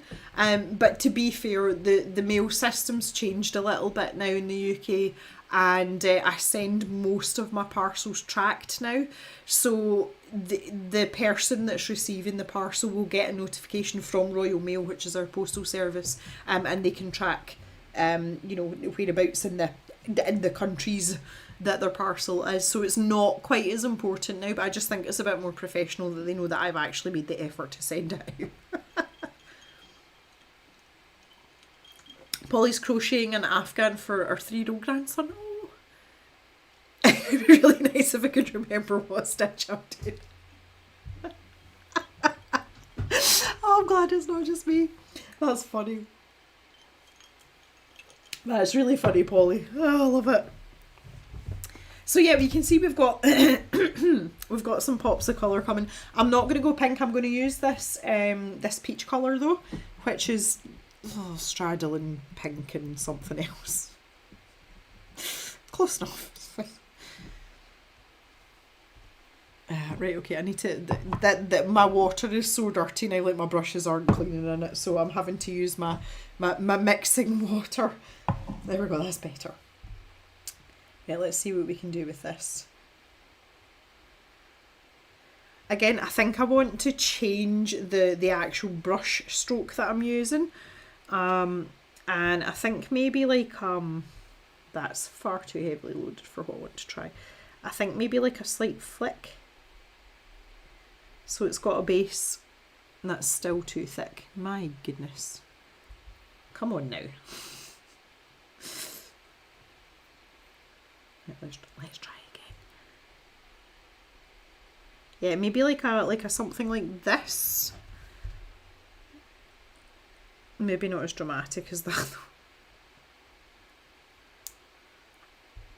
I don't know if any of you heard my knuckle crack there. That was on my bad hand. It's just one of those random noises. Again, stuff like that just doesn't surprise me anymore. I'm just like, okay, whatever. This is not going according to... Oh, I'm mixing in with the underneath. Okay.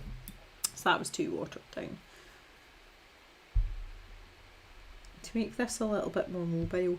Again, because I'm switching brands here, this is Arteza paint. So you know, the ones I've been using up till now has been the Schminke, the Holbein, and the Winsor & Newton.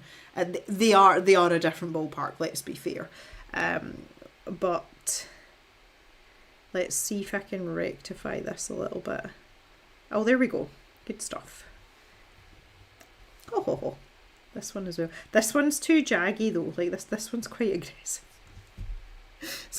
It's quite aggressive. I don't like it.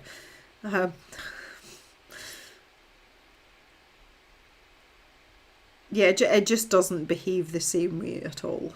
It's still manageable though. But look at that. I do want to get like these like stick out like a sore thumb now, which is it's kind of nice, but I feel it's quite inorganic looking. So what I would do is I'm going to grab a tiny little bit of this original purple colour that we were using. Again, I'm not going to go and change my water at this point. It's a bit too late in the day for that.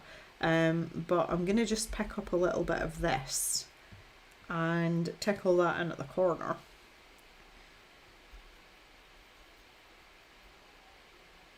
So we do that. And if we just mute this down, so like I'm just dabbing at it, I'm not actually like painting big strokes or whatever. It's just to kind of mute even one side of it down a little bit. I'll do it on the opposite side there, just so it's just not quite as jarring. And we can pop back to one of our greens, because why not?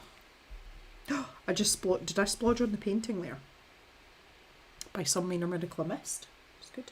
I'm going to go straight into the sage green. Again, it's still liquid. One of my favourite colours. And let's just...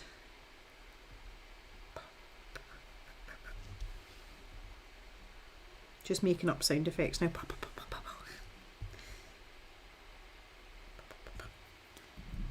Use that as a base. And then grab our outrageously big blob of green, because there's lots of it. And this is something I do quite a lot as well. I like to mix on the paper. I just feel it gives you something that looks a bit more natural and like it's supposed to be there. And if it kind of like blobs into itself, then that's okay also. Let's just make that a bit more integrated. I feel like our blue things whatever her blue flora may be, deserves a bit of context, because I've just kind of like plonked that in there as if it's supposed to be there. So let's do that. Yeah, that looks better. Maybe not that one up there, because it's like it's all in the background, but maybe this one here too. Like, ooh. Okay. Well guys, I think that's probably as much as I want to do. I think that's busy enough. Hopefully you agree. And I think I'm going to leave it there. I am particularly happy with my Murder Dagger tree. I think that's probably the best part of what's come out today. So next time, and I don't know when next time's going to be, but next time we will be finishing this painting, because we'll be doing the very, very foreground. So extremely dark colours, big outrageous tree trunks and all sorts of things. So that's quite exciting. It's giving Pansy Path and Alice vibes now. He's being told off by a chipmunk. Love you guys. This is great. Okay. Yeah. So that's a lot more productive than I thought it was going to be today. But I've really, really enjoyed this today. It's exactly what I wanted, because I wanted to get on with something. I just wasn't sure what the something was, but here we are. Right, in terms of live streams then, we've got a live stream on Saturday morning, so if there's anyone still in the stream that is from over the pond in the Americas, that might suit you better. We'll be starting at 6:30 a.m. British summertime, which will be late evening for you guys. And if any of you are early birds here in the UK, or if you're in Europe as well, please come and join me for a little bit. Again, 2.5 hours-ish on Saturday morning. So I might even go back to this on Saturday. I'll wait and see how I feel by Saturday. I might have started something else. But we'll definitely be doing that. And this weekend I will also put out the schedule for the live streams for June as well, so that you know what's coming moving forward. Oh, we've got pink under hands already. Okay. Thank you so much for coming and joining me, guys. I really enjoy it. Like these Wednesday afternoons are really cool. They're pretty awesome, and we've got a lovely wee group. And I would like to say thanks again to those of you who don't necessarily participate in the chat but are here. I know you're there, you're lurking in the background, and I hope you've enjoyed us bantering away and all the rest of it. And please feel free to join us again, because we just like to hang out and talk rubbish and try and make painty things sometimes. Yeah, if you could stick a thumbs up on the stream as well, that would be great. And I'll see you all back in the cave on Saturday for another live stream. I hope you enjoy the rest of your Wednesdays, however long you've got left of your Wednesday, and that everything is nice and peachy and relaxed, and maybe get some good weather. See you later, guys. Bye for now.